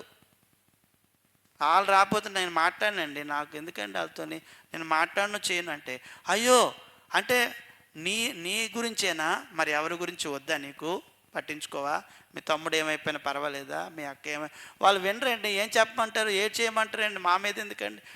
లేదు, నువ్వు ప్రార్థన చెయ్యు, బాగుండాలని కోరుకో. నువ్వు ఎప్పుడైనా కొద్ది సమయాన్ని ఉపవాసం ఉండి ప్రార్థన చేసావా? మీ తమ్ముడు కోసం, మీ వదిన కోసం, మీ పిల్లల కోసం ఏమైనా చేసావా? చెయ్యాలి. అది ఇప్పుడు ఆలోచించడం అది. అప్పుడు దాని గురించి అది చెప్తున్నాడు. మీరందరూ కూడా ఏదో ఆశిస్తున్నారు కావాలని, కానీ నేనే ఆకాశ మంచుతో ఆజ్ఞాపించాను, ఈ ప్రాంతం అంతా మంచు కురవకూడదు, ఈ ప్రాంతంలో అసలు పంట పండకూడదని చెప్పించేశాను నేను. అందుకొరకు అంటున్నాడు. వారి ప్రవర్తన ఎలా ఉందో చెప్తున్నాడు. ఆయనే ప్రశ్న వేశాడు, నా మందిరం పాడై ఉండగా మీరందరూ మీ ఇండ్లు కట్టుకొనుటకు త్వరపట్ల చేతనే కదా ఇంత నష్టం జరుగుతుందని ఎవరికి చెప్తున్నారు? ప్రజలతో మాట్లాడుతున్నాడు. హగ్గై మాట్లాడుతున్నాడు. హగ్గైకి ఎవరు చెప్తున్నారు ఈ విషయాలన్నీ మాట్లాడమని? అంటే వాళ్ళందరూ కూడా వచ్చిన పని ఏంటో మర్చిపోయారు. మొత్తం వచ్చిన పని మర్చిపోయారు. మనం కూడా బాప్తిజం ఎందుకు పొందామో మర్చిపోయామా లేదా? మర్చిపోతున్నాం. మొదట్లో వచ్చినప్పుడు ఎలా బ్రతకాలి అనుకుంటాం, ఎవరినైనా తీసుకెళ్ళాలి అనుకుంటాం. కొద్ది రోజులు పోయిన తర్వాత మర్చిపోతాం. మనం కూడా మర్చిపోకూడదు. దేవాలయం బాగుండాలి, ఆలయం బాగుండాలి, మందిరం బాగుండాలి. మళ్ళీ మీరు అనుకోకండి మందిరం బాగుండాలి, సున్నాలు వేయాలి, ఇవన్నీ బాగా సీలింగ్లు ఉండాలి. కాదు, మందిరం బాగోవడం అంటే వచ్చిన ప్రజలు బాగుండాలి, వచ్చిన యవ్వనస్తులు బాగుండాలి, యవ్వనరాండ్రు బాగుండాలి. ఎవరైనా యవ్వనస్తుడు కానీ మా పిల్లలని భావించి వాళ్ళకి బుద్ధి చెప్పాలి. అంతేగాని మీ పిల్లలండి బుద్ధి చెప్పుకోరా, మీరు చెప్పుకోండి అని అనకూడదు. అందరి పిల్లలు మన పిల్లలే. సంఘంలోకి వచ్చిన తర్వాత వారి బాధ్యత మనదే, చెప్పవలసిన బాధ్యత మనది. ఆడు పాడైపోతే మనం చెప్పుకోవడానికి ఒక సంగతి ఉంటుంది అనుకోకండి. రేపొద్దున్న నీ ఇంట్లో కూడా ఆ సంగతి ఏర్పడుతుంది. తప్పది, అది లోక సంస్కృతి. ఎవ్వరు తప్పుత్రో వెళ్ళిపోతున్నా ఆ నాపి, ఏంటి పరిస్థితి ఏంటి, చర్చ్ అనుకుంటున్నావా లేకపోతే లోకం అనుకుంటున్నావా, తప్పు నాన్న ఇలా చేయకూడదని గద్దించాలి నువ్వే. ఆడ అలా చేస్తూ ఉంటే నవ్వుకోవడం చెప్పుకోవడం కాదు. ఇక్కడ ఇదంతా ఒక థాటు, యేసు ప్రభువుతో నడిపించబడుతున్నాం మనం. కావున ఒక వ్యక్తి పాడైపోయినప్పుడు నువ్వు చూస్తూ ఉన్నావంటే వీరిలాగున్నావు నువ్వు. అర్థమైందా? వీరిలాగున్నావు.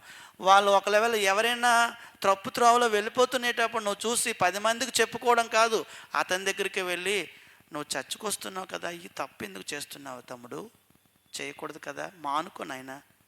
మీరెందుకంటే నాకు చెప్తారంటే, నేను దేవాలయంలో ఒక రాయిని. ఇప్పుడు ఒక దేవాలయం ఉందనుకోండి, ఒక రాళ్ళన్నీ పేర్చి కడతారు, మధ్యలో ఒక రాయిని పాడైపోతుంది అనుకోండి, ఆ దేవాలయం కొద్ది రోజులకు పడిపోదా? అర్థం కాదా నీకు?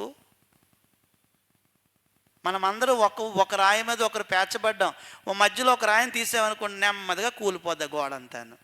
అందుచేత ఈరోజు దేవాలయం పాడైపోతుంది అంటే అర్థం ఏమిటంటే, సంఘానికి వచ్చిన సభ్యుల్లో ఐక్యత, ఏకమత్యం, ఏకభావం, ఏకతాత్పర్యం, ఏకదృష్టి, ఏకలక్ష్యము ఉండేటట్టుగా నేను నా భార్య కృషి చేయాలి, నేను నా పిల్లలు కృషి చేయాలి.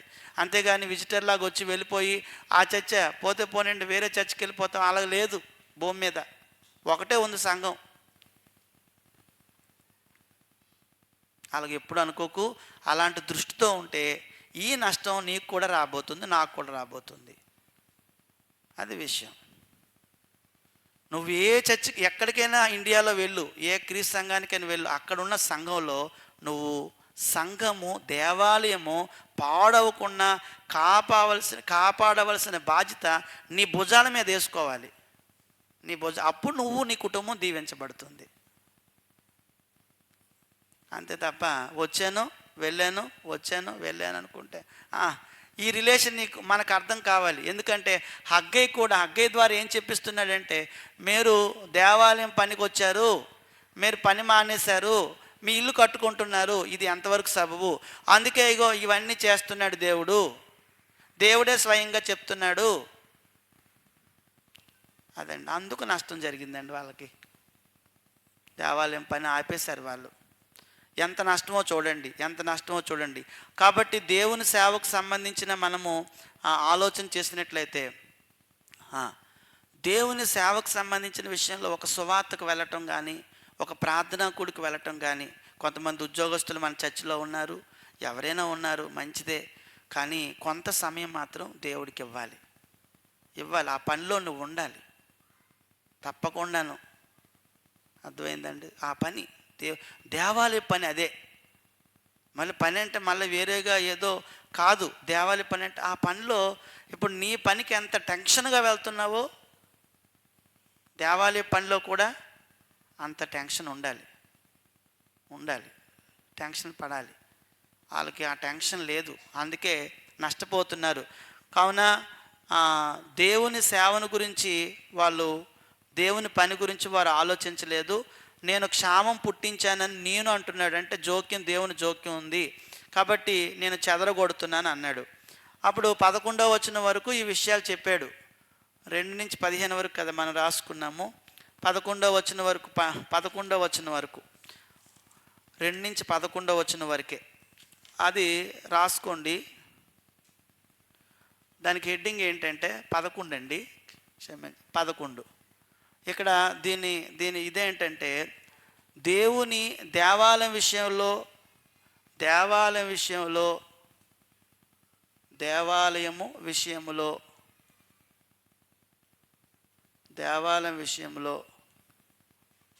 నిర్లక్ష్యం చేసిన వారికి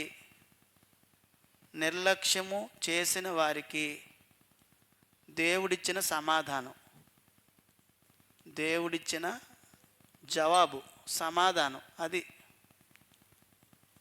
దేవుడు ఏం సమాధానం ఇస్తున్నాడు చూడండి. దేవాలయం ఉంది, కట్టడానికి వచ్చారు, కానీ వాళ్ళు కట్టడం లేదు. అందుకు దేవాలయం విషయంలో ఒకవేళ నిర్లక్ష్యం చేసిన వారికి దేవుడిచ్చిన సమాధానం. 12వ వచనం నుంచి 15వ వచనం వరకు చూసేద్దాం, అయిపోతుంది. 12 నుంచి 15 చూడండి. ఇది చెప్పేసిన తర్వాత మళ్ళీ చదువుతున్నాను చూడండి. 12వ వచనం. షయల్తేలు కుమారుడైన జెరుబ్బాబేలును, తర్వాత ఇంకొక ఆయన యెహోజాదు వారు, అప్పుడు యెహోజాదు కుమారుడును ప్రధాన యాజకుడును యెహోషువాయు శేషించిన జనులందరూ తమ దేవుడైన యెహోవా మాటలు ఆలకించి, తమ దేవుడైన యెహోవా ప్రవక్త అయిన హగ్గైని పంపించి తెలియజేసిన వార్త విని యెహోవా యందు భయభక్తులు పూనిరి. 3 జరిగాయండి అక్కడ. ఏమేమి జరిగాయి? యెహోవా మాట ఆలకించిరి, యెహోవా మాట ఆలకించిరి, వాళ్ళు ఆలకించిరి. రెండోది ఏం చేశారంటే, రెండో మాట, హగ్గై చెప్పిన మాటలు విన్నారు. హగ్గయి చెప్పిన మాటలు విన్నారు. చెప్పిన మాటలు విన్నారు. విన్నారు, ఆలకించిరి, విన్నారు. మూడోది ఏంటంటే, విన్న తర్వాత యెహోవా యందు భయభక్తులు నిలిపిరి, భయభక్తులు పూనిరి. అంటే విన్నారు, ఆలకించారు, పూనారు. ఎప్పుడైతే ఈ మెసేజ్ అంతా వచ్చిందో వాళ్ళకి, వచ్చిన వెంటనే పేర్లు చెప్పాడు. జెరుబ్బాబేలు, యెహోషువ, జనులందరూ కూడా ఒక్కసారిగా అవునా, ఇదా మా పరిస్థితి, అందుకు ఇలా జరుగుతుందా, ఓకే అయితే ఏం చేయమంటారు, అర్థమైంది మాకు, ఇప్పుడు దేవాలయం పని చేయాలి. అప్పుడు మళ్ళా వాళ్ళు ఆయన మాటలు ఆలకించి హగ్గై చెప్పిన మాటలు విని యెహోవా యందు భయభక్తులు పూనారు. అప్పుడు దేవుని మళ్ళా పని ప్రారంభించడం జరిగింది. అది విన్నారు, ఆయన మాట విన్నారు, యెహోవా మాట ఆలకించారు, యెహోవా యందు భయభక్తులు కలిగి ఉన్నారు అనే విషయాన్ని మనం చూస్తున్నాం. అప్పుడు 13వ వచనంలో మనం చూసినట్లయితే, 13వ వచనంలో, అప్పుడు యెహోవా దూత అయిన హగ్గయి యెహోవా తెలియజేసిన వార్తను బట్టి జనులకు ప్రకటించినదేమనగా, నేను మీకు తోడుగా ఉన్నాను, ఇదే యెహోవాకు. ఎప్పుడైతే వాళ్ళు ఆలకించారో, వారు విన్నారో, వారు భయభక్తులు పూనుకున్నారో, ఇలాంటి వారికి అందరికీ ఎవరు తోడుగా ఉంటారు? దేవుడు అంటున్నాడు, యెహోవా అంటున్నాడు, యెహోవా తోడుగా ఉన్నాడు. అంతేనండి. అంటే ఎప్పుడైనా మనకు మెసేజ్ వచ్చేటప్పుడు మెసేజ్ని స్వీకరించి ఒకవేళ దానికి రెస్పాండ్ అయ్యామనుకోండి, వెంటనే మనకి ఎవరు తోడుగా ఉంటారంటే దేవుడు తోడుగా ఉంటారు. దేవుడు ఎప్పుడు కూడా విని దాన్ని అవలంబించి దానికి ఇష్టపడిన వారికి తోడుగా ఉంటారు. ఇంత చేస్తున్నారు, వెంటనే హగ్గీని పంపించాడు, హగ్గీని పంపించి మెసేజ్ ఇచ్చాడు. వెంటనే వాళ్ళందరూ కూడా అవునా, మాకు ఈ కష్టాలన్నీ ఎందుకు వస్తున్నాయా, ఈ ఇబ్బందులన్నీ ఎందుకు పడుతున్నామా, అర్థమైంది, మాకు అర్థమైంది, అయితే మా ఇంట్లో కట్టుకోవడం మానేసి ముందు దేవుడి పని చేసుకుంటామని చేసుకోవడం మొదలుపెట్టారు. ఆ పనులన్నీ ఆపేశారు. అదండి, ఆ పనులన్నీ పక్కన పెట్టారు. ఎందుకంటే హగ్గీ మాట విన్నారు వాళ్ళు, దేవుని మాటలు విన్నారు వాళ్ళు, ఆలకించారు వాళ్ళు. అయితే మేము ఇక నుంచి మాకు నిజంగా అలాగే జరుగుతుంది, నిజంగా మన బ్రతుకులు అలాగే ఉన్నాయి, ఇంకా మేము దేవునికి లోబడతామని దేవునికి లోబడడం ప్రారంభించారు. అప్పుడు ఇంకా పని మళ్ళీ స్టార్ట్ అయ్యింది. అదండి, ఎప్పుడైనా దేవుని యొక్క మాట మన దగ్గరకు వచ్చినప్పుడు మనం చూడాలి. అప్పుడు ఒకసారి చూడండి, 14వ వచనం చూడండి ఒకసారి. యెహోవా యోధా దేశపు అధికారియగు షయల్తీయేలు కుమారుడైన జెరుబ్బాబేలు యొక్క మనస్సును, ప్రధాన యాజకుడగు యెహోజాదు కుమారుడైన యెహోషువ మనస్సును, శేషించిన జనులందరి మనస్సును ప్రేరేపించాడు. అదండి, అంటే దేవుని యొక్క వాక్యము మనిషిని ఏం చేస్తుంది? ప్రేరేపిస్తుంది. జెరుబ్బాబేలు మనసును ప్రేరేపించాడు, యెహోషువ మనసును ప్రేరేపించారు. అందరికీ ప్రేరేపించగానే వాళ్ళు చేసిన పని చూడండి. వారు కూడి వచ్చి రాజైన దర్యావేషు యొక్క ఏలుబడి యందు 2వ సంవత్సరము 6వ నెల 24వ తేదీన సైన్యములకు అధిపతియగు తమ దేవుని మందిర పని చేయ మొదలుపెట్టిరి. అదండి, ఇప్పుడు మళ్ళీ పని ప్రారంభించబడింది. ఏమండి, కాబట్టి మనల్ని పురికొల్పేవాడు ఎవరండి? దేవుడే. అప్పుడు దేవుడు పురికొల్పాలంటే ఎవరి మాటలు మనం వినాలి? దేవుని మాటలు వినాలి. అంటే దేవుని మందిర పనిని మొదలు పెట్టేశారు. దేవుని మందిరపు పనిని మొదలుపెట్టిరి.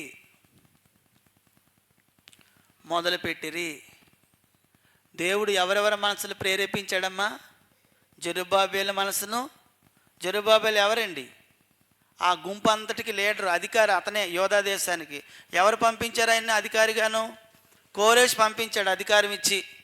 కోరేష్ కాలం నుంచి దర్యావేషు కాలం వచ్చినంత వరకు ఆయన అధికారిగా ఉండి అతన్ని ప్రేరేపించాడు. ఆ తర్వాత ఆ పక్కనే ఉన్న మరొక ఆయన యెహోషువని ప్రేరేపించాడు. ఆ పక్కనే ఉన్న జనులను ప్రేరేపించాడు. వాళ్ళందరూ ప్రేరేపించబడిన తర్వాత వాళ్ళు ఏక మనసు వచ్చిన తర్వాత రండి మనం దేవుని పని ప్రారంభిద్దామని ప్రారంభించారు. అప్పుడు దేవాలయ పని మళ్ళీ ప్రారంభించడం జరిగింది. అది విషయం. వాళ్ళు స్టార్ట్ చేశారు, పనిని ప్రారంభించారు. కాబట్టి ఆ, వాళ్ళ మార్పు ఎలాగొచ్చింది, ఇలాంటి వాళ్ళు ఎలా మారారు అంటే ముందు అక్కడ నాయకుడు ఎలాగున్నాడు, మంచోడే. అగ్గే కాదండి, అగ్గే కాదు. ఎవరున్నారు? జెరుబ్బాబేలు, యెహోషువ. వాళ్ళు బాగా పురికొల్పబడ్డారు, మనస్సు ప్రేరేపించబడింది. కాబట్టి మార్పు ఎలాగ వచ్చిందంటే, ఎప్పుడైనా దేవుని మాటను ఆలకిస్తే, దేవుని మాటలు వింటే మనకి మార్పు అనేది మన జీవితంలో వస్తుంది. మార్పు రావాలంటే మనుషుల మాటలు వింటే కాకుండా దేవుని మాటలు మనం వినాలి. దేవుని పని కొరకు మనం మనం పురికొల్పబడాలంటే ఎక్కువగా దేవుని మాటలు వినాలి. అలా దేవుని మాటలు వారు విన్నారు. ఒకవేళ ఒక వ్యక్తి ఎంత బిజీగా ఉన్నా కూడా, ఎంత బిజీ అయిపోయినా కూడా, నేను మాత్రం కొంత సమయాన్ని దేవుని పని కేటాయిస్తాను అనుకోవాలి. కేటాయించాలండి. మనకి ఒకవేళ ఉండొచ్చు, నిజమే, మనకు చాలా బిజీ ఉండొచ్చు. కానీ దేవుని ఆలయం పని నువ్వు చెయ్యాలి, ఎంత బిజీగా ఉన్నా. ఎందుకంటే దేవుని మందిరం అనేది బాగుండాలంటే అందరూ పని చేయాలా, ఒక్కరే పని చేస్తే సరిపోతుందా అంటే అందరూ పని చేయాలి. కాబట్టి ఒకవేళ ఆనాటి కాలం ముందు హగ్గయి ద్వారా దేవుడు ఇంత గొప్ప కార్యాన్ని తలపెట్టాడు అంటే, హగ్గయి దేవుని మాటల ద్వారా వారికి ఆ మెసేజ్ ఇచ్చాడు. ఆ మెసేజ్ని వారు విన్నారు. విని దేవాలయ పని ప్రారంభించారు. ముందు పని మాత్రం జరగలేదు. కారణం ఏంటి జరగకపోవడానికి? మనుషులందరూ ఏం చేస్తున్నారు? వారి సొంత పనులు చేసుకుంటున్నారు. అది మనం ఇందాక కంఠస్థ వచనం చదివాం కదండి. ఏది చదివాము? యోహాను సువార్త 4వ అధ్యాయంలోని 1 చదివాం. అతను మంచినీళ్ళ కోసం వెళ్ళాడు. ఎక్కడికి? బావి దగ్గరికి. చేసిన పని ఏంటి? వాస్తవంగా అమ్మ నీళ్ళు ఇవ్వమ్మా అని అడిగాడు, అంతే. ఆమె అన్నది, నువ్వు యూదుడు కదా, నన్ను ఎందుకు నీళ్ళు అడుగుతున్నావు అన్నది. వెంటనే ప్రారంభించాడు సువార్త. అక్కడ ఆమె కన్వర్ట్ అయ్యింది. ఆ సమరీలో ఉన్న ప్రజలందరూ బావి దగ్గరకు వచ్చారు. బావి దగ్గర వాక్యం విన్నారు. లోపలికి వెళ్ళాడు. ఆ ఊరు వాళ్ళందరినీ మార్చేశాడు. ఆ పట్టణంలో ఉన్న గ్రామాలందరినీ మార్చేశాడు యేసుప్రభు వారు. అప్పుడు యేసుప్రభు అని శిష్యులు వచ్చి అడిగారు, ప్రభువా మరి కొద్దిగా అన్నం తినొచ్చు కదా ప్రభువా, టిఫిన్ తెచ్చాము, కొద్ది రొట్టెలు తినొచ్చు కదా ప్రభు అంటే, మీకు తెలియని ఆహారం నా దగ్గర ఒకటి ఉంది అన్నాడు. అదేంటి, ఎవరైనా భోజనం పెట్టారంటే అప్పుడు అతను ఒక మాట అన్నాడు. ఏమన్నాడు? చదవండి వచనము. యేసువాని చూచి, నన్ను పంపిన వాని చిత్తం నెరవేర్చుటయు ఆ పని తుదముట్టించుటయే నాకు ఆహారమై ఉన్నది అన్నాడు. ఈరోజు మనమందరం మనం భోజనాలు చేస్తున్నా మంచిదే, మిమ్మల్ని ఎవరిని తినొద్దు అనటం లేదు, తినండి, అందరం తిందాము. కానీ దేవుని పని, దేవుని ఆలయం పని అనేది ఒకటి ఉందని మనం గ్రహించి ఒకవేళ చేస్తే మనకి ఎంతో మేలు. గత వారం కూడా కంఠస్థ వాక్యం చదివాం. ఏది తెలుసా అండి? ఫిలిప్పీలకు రాసిన పత్రిక. అక్కడ ఫిలిప్పీలు రాసిన 2వ అధ్యాయంలోని ఎవరెవరు ఉన్నారంటే, అక్కడ కొంతమంది ఉన్నారు దేవుని పని అంటే గొప్ప ఆరాటం పడిపోయిన వాళ్ళు. ఎవరెవరంటే చూడండి, చూపిస్తాను. మీరు ఫిలిప్పీలకు రాసిన 2వ పత్రిక, 2వ పత్రికలో చూడండి, ఇద్దరు యవనస్తులు ఉన్నారు చూడండి. 19వ వచనంలో ఒక ఆయన ఉన్నాడు చూడండి. 19వ వచనంలోని 2:19 అండి. చదవండి ఎవరైనా. నేనును మీ క్షేమం తెలుసుకుని ధైర్యం తెచ్చుకుని నిమిత్తం తిమోతిని శీఘ్రముగా మీ యొద్దకు పంపుచుటకు ప్రభువైన యేసునందు నిరీక్షించున్నాను. మీ క్షేమ విషయమే నిజముగా చింతించువాడు అతని వంటి వాడు ఎవడునూ నా యొద్ద లేడు. అంటే ఒక సంఘ సభ్యుడికి ఏం ఆలోచన ఉండాలంటే, వచ్చిందంటే, అన్నయ్య సంఘ సభ్యులు అందరూ బాగున్నారన్నయ్య, అందరూ చర్చికి టైంకి వస్తున్నారన్నయ్య, అందరూ శుక్రవారం ప్రార్థనకు వస్తున్నారన్నయ్య, అందరూ బాగా వాక్యం వింటున్నారన్నయ్య, పాటలు బాగా పాడడం వస్తుందన్నయ్య, ఆ యవనస్తులు ఎలాగున్నారన్నయ్య అని అడగాలి తప్ప, అన్నయ్య అదన్నయ్య ఇదన్నయ్య అది చేస్తున్నానన్నయ్య, ఇదేంటి వ్యాపారం? అది అడగాలండి. నిజమైన క్రైస్తవుడు అది అడుగుతాడు. అన్నయ్య పలానా వాళ్ళు బాగున్నారన్నయ్య, ప్రతి వారం చర్చకు వస్తున్నారన్నయ్య, మొన్న బాప్తిజం తీసుకున్న వాళ్ళు ఎలా ఉన్నారన్నయ్య, పాడవుతున్నారన్నయ్య, వాళ్ళ కోసం రోజు ఏడ్చి ప్రార్థన అని అడగాలి తప్ప, ఎప్పుడు తిండి గురించి, ఎప్పుడు వీటి గురించి మాట్లాడుకుంటే మరి అది అనుకుంటున్నారు దేవాలయం పని అంటే. దేవాలయం పని అంటే ఏమిటి? ఎంతమందిని అయితే మనం కాపాడుకున్నామో, లోకం నుంచి వచ్చారో, ఒక్కరైనా తప్పిపోతే గుండె తరుక్కుపోవాలి, ఏడవాలి వారి కోసం. అయ్యో మా తమ్ముడు వాళ్ళ కుటుంబం ఇలాగ అయిపోతుంది, వాళ్ళ కోసం ఏదైనా చేయాలి, నేను మా వదిన గారి కుటుంబం ఇలాగ అయిపోతుంది, ఏదైనా చేయాలి, మా అక్క కుటుంబం ఇలాగ అయిపోతుంది, అయ్యో ఏదైనా చేయాలనుకోవాలి తప్ప వాళ్ళకి మంచి మంచి ఉద్యోగాలు వచ్చే మంచి ప్యాకేజీలు తీసుకున్నారని నువ్వు సంబరపడిపోతే ఎలాగా? రేపు మన ఎదుట ఆయన కాల్ చేస్తాడు, అప్పుడు బాధపడతాం కదా, మనం ఏడుస్తాం కదా. మేము పిల్లల కోసం కూడా ఎప్పుడు ప్రార్థన చేసేది ఏంటంటే, చదువుతారు, వాళ్ళకి ఉద్యోగాలు రావాలి, కానీ నాయన వాళ్ళకి నీకు దూరమయ్యే ఉద్యోగం ఏది ఇవ్వద్దని ప్రార్థన చేస్తున్నాం. ఇంజనీరింగ్ సీట్లు వచ్చినప్పుడు కూడా నాయన చర్చికి దగ్గరగా ఉన్న చోట ఇవ్వు నాయన, వాళ్ళు చదువుకోవాలి, బాగా చదువుకోవాలి, బాగా వాళ్ళు వాక్యం నేర్చుకొని ఉత్తమ పౌరులుగా తీర్చిదిద్దబడాలి నాయన, సంఘ నాయకులుగా తయారవ్వాలని ప్రార్థన చేస్తున్నాం.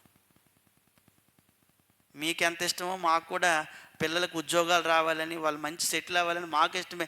కానీ దేవుడికి దూరం అయిపోయి ఉద్యోగం నీ జీవితంలో నీకు వద్దు, వేస్ట్. అది ఎందుకు వేస్ట్ కదా. మన సహోదరులు వాక్యం చెప్తుండగా జాషువా గారు, నా పిల్లల్ని హాస్టల్లో వేయకూడదని నేను నిర్ణయించుకున్నాను. నేను ఎప్పుడు వేయలేదు, నా దగ్గరే ఉండాలి.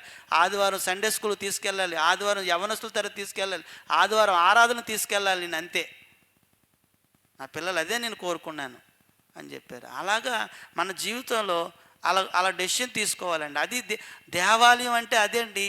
దేవాలయం అంటే నీ భార్య, నువ్వు దేవాలయం, నీ పిల్లలు దేవాలయం. బాప్తిజం పొందుకుంటే మీ నలుగురు దేవాలయం. దేవాలయంలో ఒక్కరు చెడిపోయినా నీకు బాధ ఉండాలి. తిమోతి ఎలాంటోడంటే, తిమోతి ఒక యవ్వనస్తుడు, యవ్వన కుర్రోడు. అతను అంటున్నాడు, నాకు మీ క్షేమం ఎంత అవసరమో ఆ కుర్రోడు కూడా అదే క్షేమాన్ని కోరుకుంటున్నాడండి అని అన్నాడు. యవ్వనస్తులకు ఉండాలి. అంకుల్ గారు వెళ్తున్నారు, నేను తీసుకెళ్తున్నాను చాలా చోట్లకి. ఎందుకంటే అక్కడ చూడాలి, వాళ్ళు నేనేం చేస్తున్నానో చూడాలి, అక్కడ ఏం జరుగుతుందో చూడాలి, వాళ్ళు నేర్చుకోవాలి, అవి నేర్చుకోవాలి. నేనేదో భోజనాల కోసం వెళ్ళట్లేదు, డబ్బుల కోసం వెళ్ళటం లేదు, ధాన్యం కోసం వెళ్ళటం లేదు, సరుకుల కోసం వెళ్ళటం లేదు. సంఘ సభ్యులు బాగుండాలని, క్షేమంగా ఉండాలని ఈ వర్క్స్ అన్నీ కూడా సంఘ క్షేమాభివృద్ధి కోసమే చేస్తున్నాను తప్ప ఎవరి మహిమ కోసం చేస్తున్నాము? రాత్రిపూట 11 చలిలోని కొంతమంది మన పిల్లలు వస్తున్నారండి. ఎంత దేవుడు దీవెన ఉంటుంది వాళ్ళకి, ఎంత ఆశీర్వాదం ఉంటుంది. క్షేమం కోసం, పాడు చేయటం కోసం కాదు. దేవాలయాన్ని పాడు చేస్తే నేను పాడైపోతాం. జాగ్రత్తగా ఉండాలి. అందుకు దేవాలయం పని అంటే నువ్వేదో అనుకోవచ్చు, ఏమండి మరొక స్థలం కొనేసి మరొక చర్చి కడదాం, అది కాదు. దేవాలయం అంటే నేను పాడవకుండా ఉండటం కోసం నువ్వు ప్రార్థన చేయి. నువ్వు పాడవకుండా, నీ కుటుంబం పాడవకుండా ఒకరికొకరు ప్రార్థన చేసుకోండి. ఎవ్వరు కూడా తప్పిపోకూడదు, అందరూ సంఘంలోనే ఉండాలి. చనిపోయినంత వరకు సంఘంలోనే ఉండాలి, కొనసాగాలి. కాబట్టి తిమోతి ఎలాంటి వాడంటే చెప్తున్నాడు ఆయన, ఏమని అంటున్నాడు చూడండి. అర్తన వంటి వాడు ఎవడునూ నా యొద్ద లేడన్నాడా. ఇంకొక ఆయన ఉన్నాడు కుర్రోడు, చూడండి కిందకు వెళ్తే 25వ వచనం చదవండి. 25వ వచనంలోని, మరియు నా సహోదరుడును, జత పనివాడును, నా తోడు యోధుడును, మీ దోతయు, నా అవసరంకు ఉపచరించిన వాడని ఎపఫ్రోదితును మీ యొద్దకు పంపుట అగత్యమని అనుకుంటుని, అతడు రోగి ఆయనని మీరు వింటారు కనుక అతడు మిమ్మును అందరినీ చూడాలని మిగుల అపేక్ష గలవాడే విచారపడుచున్నెను. నిజముగా అతడు రోగి చావునకు సిద్ధమై ఉండును కానీ దేవుడు అతను కనికరించును. అతను మాత్రమే కాదు కాక నాకు దుఃఖం మీద దుఃఖం కలుగుంటుకే నన్నును కనికరించెను. 29:30, నా ఎడల మీ ఉపచర్యలో ఉన్న కొదును తీర్చుటకే అతడు తన ప్రాణమునైనను లక్ష్య పెట్టక క్రీస్తు యొక్క పని నిమిత్తము చావుకు సిద్ధమై ఉండెను. ఎవరి పని నిమిత్తం అండి? అంటే క్రీస్తు పని చేస్తే ఎవరి పని చేసినట్లు? దేవాలయం పని కదా. చనిపోవడానికి కూడా సిద్ధంగా ఉన్నాడట ఎపఫ్రోదితు. అదండి దేవాలయం అంటే. ఈ 2వ అధ్యాయంలో ఏం చెప్పాడు తెలుసండి?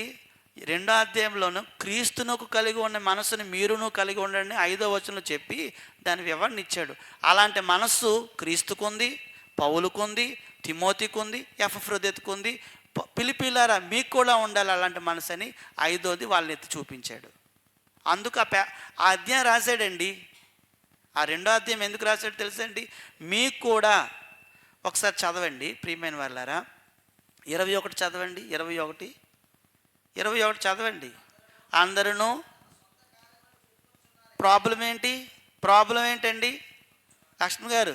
ప్రాబ్లం ఏంటి? అందరూ అది అంటే ఆ అధ్యాయానికి ప్రాబ్లం, అది సమస్య. అది ఆ సమస్యను చూపించి పౌలు ఏమంటున్నాడంటే, యేసు ప్రభువారు సొంత కార్యాలు చూసుకున్నాడా, దేవుడి కార్యాలు చూశాడా? దేవుడి కార్యాలు. 2, నేను సొంత కార్యాలు చూసుకున్నానా, దేవుని కార్యాలు చేశానా? దేవుని నేనంటే ఆ పౌలు చూపిస్తున్నాడు.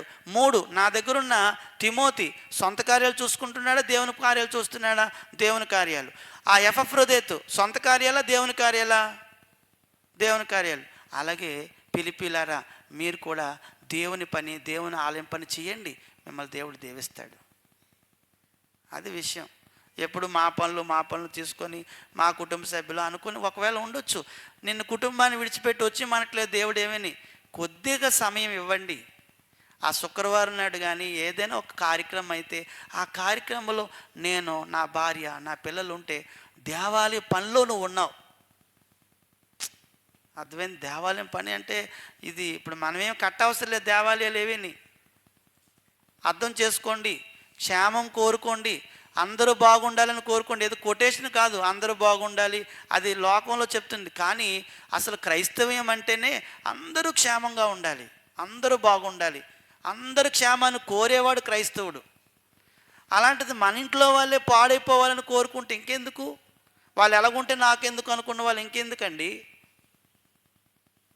ఇంకెందుకు? వాళ్ళకి నష్టం రాకపోతే ఏమవుతుంది? ఎక్కడో ఉన్న ఆ పట్టణాల్లో ఉన్న వారిని చూడడానికి వెళ్ళాలనుకుంటే మనం పక్కనున్న వాళ్ళని పట్టించుకోకుండా వెళ్ళిపోతే మనం ఏం ప్రేమ కలిగి ఉన్నాం అసలు? తోసుకొని వెళ్ళిపోతే ఒక సహోదరుడు పలకరించుకొని, అమ్మా గత వారం ఎలాగున్నావమ్మా? అసలు దేవాలయ పని అర్థమైందా మనకి? నువ్వు హాజరేసుకోవడానికి దేవుని సన్నిధిలోకి రాకూడదు. దేవుడు ఇక్కడికి వస్తే నీకు ఆశీర్వాదాలు ఇస్తాడని మాత్రం ఇక్కడ రాకూడదు. అసలు దేవాలయం పని అంటే ఏంటో మనకు అర్థం కావాలి. అందులో ఇన్వాల్వ్మెంట్ అవ్వాలి. అందులో మనం పాలిపంపులు పొందాలి. అలా పొందితే ఇదిగో యెహోవా మాట ఆలకించిరి, హగ్గయి చెప్పిన మాటలు విన్నారు, యెహోవా యందు భయభక్తులు పూనారు, అలాంటి వారికి తోడుగా ఉంటానని దేవుడు చెప్పాడు. పని ప్రారంభమైందా లేదంటే పని ప్రారంభించారు. మనం కూడా దేవుని పనిని ప్రారంభించాం, దేవుని పని చేస్తున్నాం. అయితే ఈ దేవుని పని, దేవాలయం పనిని మనం ఇష్టపూర్వకంగా చేద్దాము. దేవుడు తన కార్యాలు చేయమని కోరుకుంటున్నాడు. అలా మనందరం దేవుని కార్యాలు చేసి అద్భుతమైన రీతిలో అందరం ఎదుగుదాము. అందరం ఎప్పుడు కూడా ఒకటి మాత్రం ఆలోచించండి, ఎవ్వరి గురించి కూడా నష్టపోవాలని మాత్రం మీరు కోరకండి. ప్రార్థనలు అలాంటివి చేయకండి. మీ మనసులో కూడా అనుకోకండి సుమా. అలాంటి చెడ్డ ఆలోచనలు రానివ్వకండి. అది చెడు ఆలోచన. ఎవరి గురించేనో నిజంగా యథార్థంగా ప్రార్థన చేస్తే కనుక నీ నోటి మాట, నీ హృదయ ధ్యానం ఒకలాగే ఉండాలి.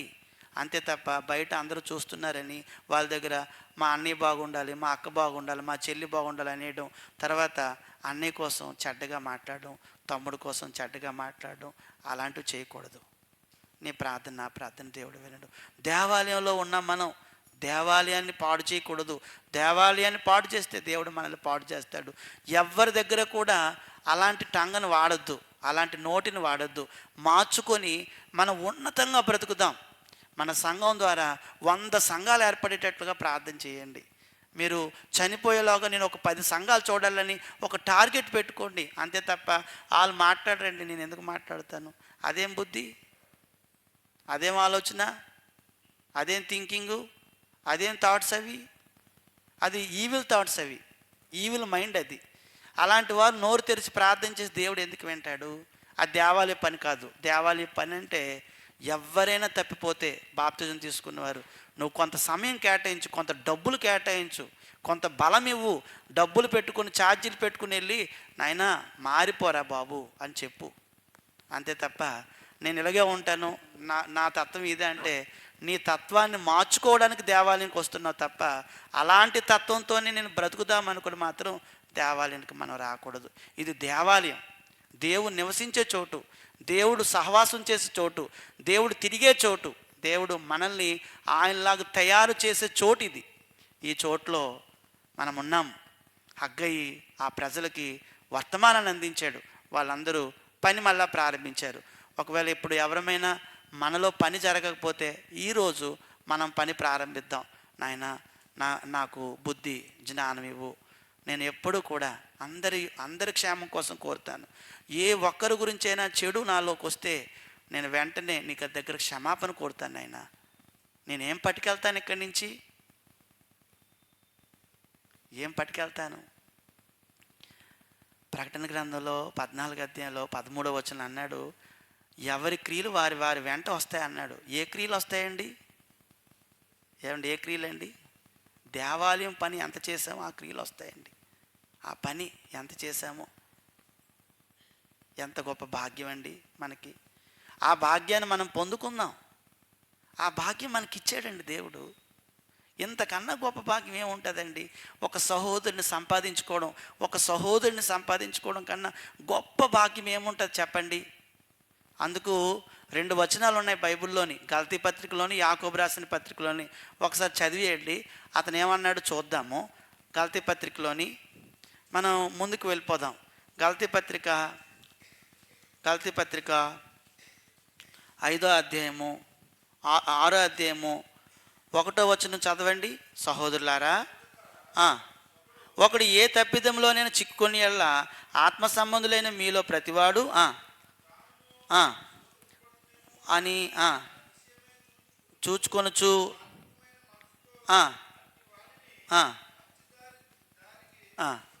రండి, వెళ్దాం రండి అన్నయ్య, వాళ్ళ ఇంటికి వెళ్దాం రా అన్నయ్య, సరిగ్గా ఉండటం లేదు, మాట్లాడదాం, ప్రేమతో మాట్లాడదాం, ఆ అక్కతో మాట్లాడదాం, ఆ వదినతో మాట్లాడదాం, ఆ చెల్లితో మాట్లాడదాం అని వాళ్ళ దగ్గరికి వెళ్ళి ప్రేమగా మాట్లాడి నెమ్మదిగా మళ్ళీ త్రోవలోకి తీసుకొని రావాలి. అది దేవాలయం పని అంటే. తీసుకొని రమ్మంటున్నాడు.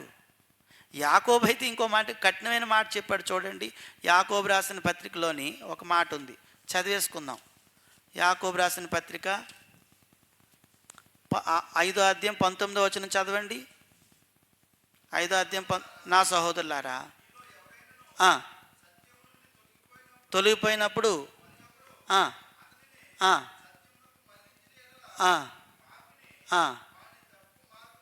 మళ్ళించేవాడు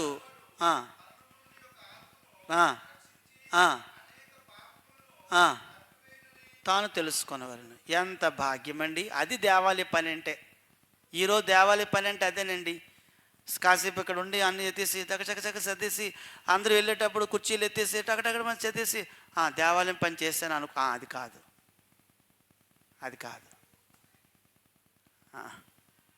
కాదు. అంటే ఎవరైనా తప్పిపోతూ ఉంటే కన్నీరు కారాలి మనకి. అది దేవాలయ పని అంటే. ఎవరైనా మిస్ అయిపోతూ ఉంటే వాళ్ళని ఎలాగైనా కాపాడు. అది దేవాలయ పని అంటే. అది దేవాలయ పని అండి. ఇక్కడ అందరికీ కాసేపు ఇలా చూసి ఆ బయట నుంచి అలా వెళ్ళిపోతే అదేం దేవాలయం పని అవుతుంది? కాదు. కావున అక్కడ దేవాలయ పని ప్రారంభించాడు దేవుడు, ప్రారంభింపజేశాడు, ప్రేరేపించి. నష్టపోతున్నారు వాళ్ళు బాగా. మనం ఎవ్వరూ నష్టపోకూడదు. మనం దేవుడి చేత బాగా, ఈరోజు మన ఇంట్లో అనారోగ్యాలు కానీ, మన ఇంట్లో ఎవరైనా చనిపోతున్నారంటే, అలాంటి వార్తలు వింటున్నామంటే ఎక్కడ లోపం ఉంది ప్రభువా? నా మైండ్ సెట్ ఏంటి ఇంకా మారలేదు, ఏంటి కష్టాలు ఏంటి, ఇబ్బందులు ఏంటి, అసలు ఏంటి ఇలా జరుగుతుంది అంటే నన్ను నేను చెక్ చేసుకోవాలి. ఏమైనా విరుద్ధంగా ప్రవర్తిస్తున్నాను ప్రభువా? నీ పని పాడు చేస్తున్నాను ఏమైనాను? ఒక్కసారి అవకాశం ఇవ్వు ప్రభువా, మరి ఎప్పుడు చేయను అని వేడుకోవాలి, బ్రతిమాలుకోవాలి, ఆయన్ని బ్రతిమాలుకోవాలి. పెద్దవారికి అర్థం అవ్వకపోతే చిన్నవారికి ఇంకేం అర్థం అవుతుంది విషయం? ఎన్నో సంవత్సరాలు పెట్టి వస్తుంది, నాకే అర్థం కాకపోతే మీకేం కావాలి? అర్థం చేసుకోవాలి. దేవాలయం, గొప్ప దేవాలయం ఉంది. యెరూషలేంలో కాదు, మనమే దేవాలయం, ఆయన దేవాలయం. అందుకే ఆ దేవాలయాన్ని మనం ఎప్పుడు కూడా ప్రేమిద్దాం, కాపాడుకుందాం.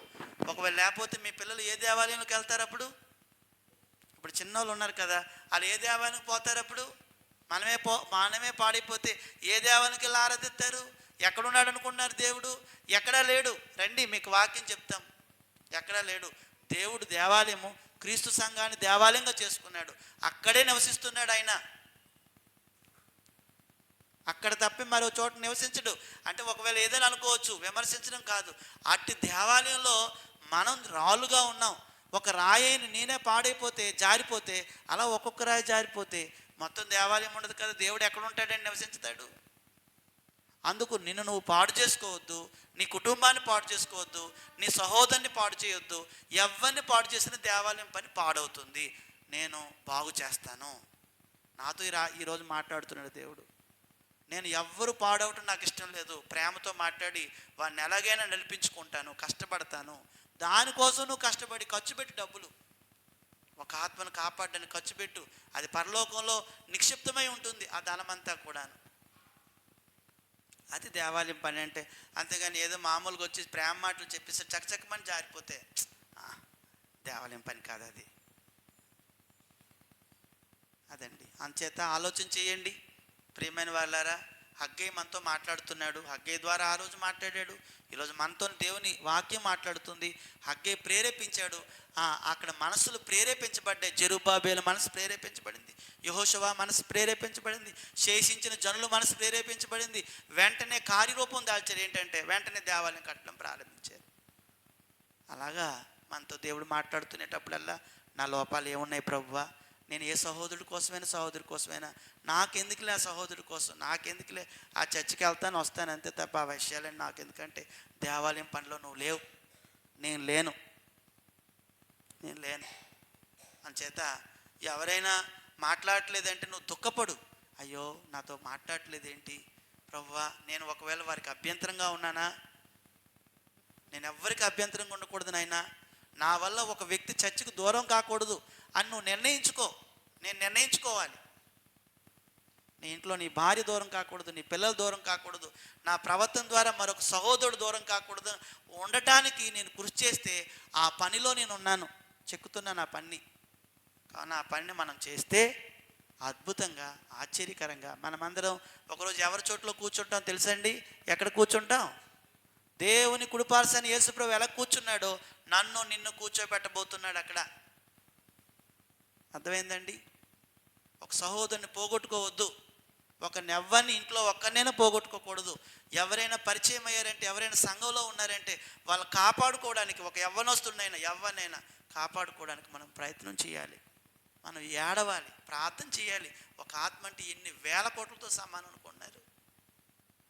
నువ్వు ఎంత జీతం సంపాదించి సంవత్సరం అంతా నీ జీవితం అంతా కష్టపడి ఎంత సంపాదించిన ఒక ఆత్మను తీసుకుని అక్కడికి వెళ్తే నిన్ను దేవుడు శబాష్, నువ్వు మంచి నమ్మకమైన దాసుడు అంట. నీ భార్యనే నువ్వు కాపాడుకోలేకపోతున్నావు, నీ భర్తనే కాపాడుకోలేకపోతున్నావు. ఏది ప్రార్థన, ఏది అంత ప్రార్థన ఎందుకు చేయలేకపోతున్నావు? నీ సమయాన్ని, నీ కష్టాన్ని, నీ డబ్బుని దానికోసం వెచ్చించు. ఒక ఆత్మను కాపాడడం కోసం వెచ్చించు. నీకు రేపొద్దున్న ప్రతిఫలం అనేది ఉంటుంది. దేవాలయం పని మన అందరం చేద్దాము. మనమే దేవాలయం. మనలో ఒక్కరాయి కూడా జారిపోకుండా మనం చూసుకోవాలి. అది మన బాధ్యత. కావున వచ్చేవారం 2వ అధ్యాయాన్ని మనం చదువుదాము. ఉన్నతంగా దేవుడు రాయించిన గ్రంథాన్ని నేర్చుకుందాము. హగ్గై పుస్తకము, జకరియా పుస్తకం, మలాకి పుస్తకం, ఈ 3 పుస్తకాలు చదివిన తర్వాత నెహెమ్యా, ఎజ్రా, నెహెమ్యా, ఎస్తేరు పుస్తకాలు 6 పుస్తకాలు చదివితే బోల్డంత చరిత్ర అందులో రాయించాడు దేవుడు. ఆ చరిత్ర అంతా చదువుకొని మనం ఇంకా ఉన్నతంగా ఎదగడానికి, ఉన్నతంగా ఆలోచించడానికి, ఉన్నతమైన వ్యక్తిత్వాన్ని పెంచుకోవడానికి కృషి చేద్దాం. ఇంతవరకు ఓపికగా మీ అందరికీ కూడా ప్రభుపేట వందనాలు తెలియజేసుకుంటూ ముగిస్తున్నాను.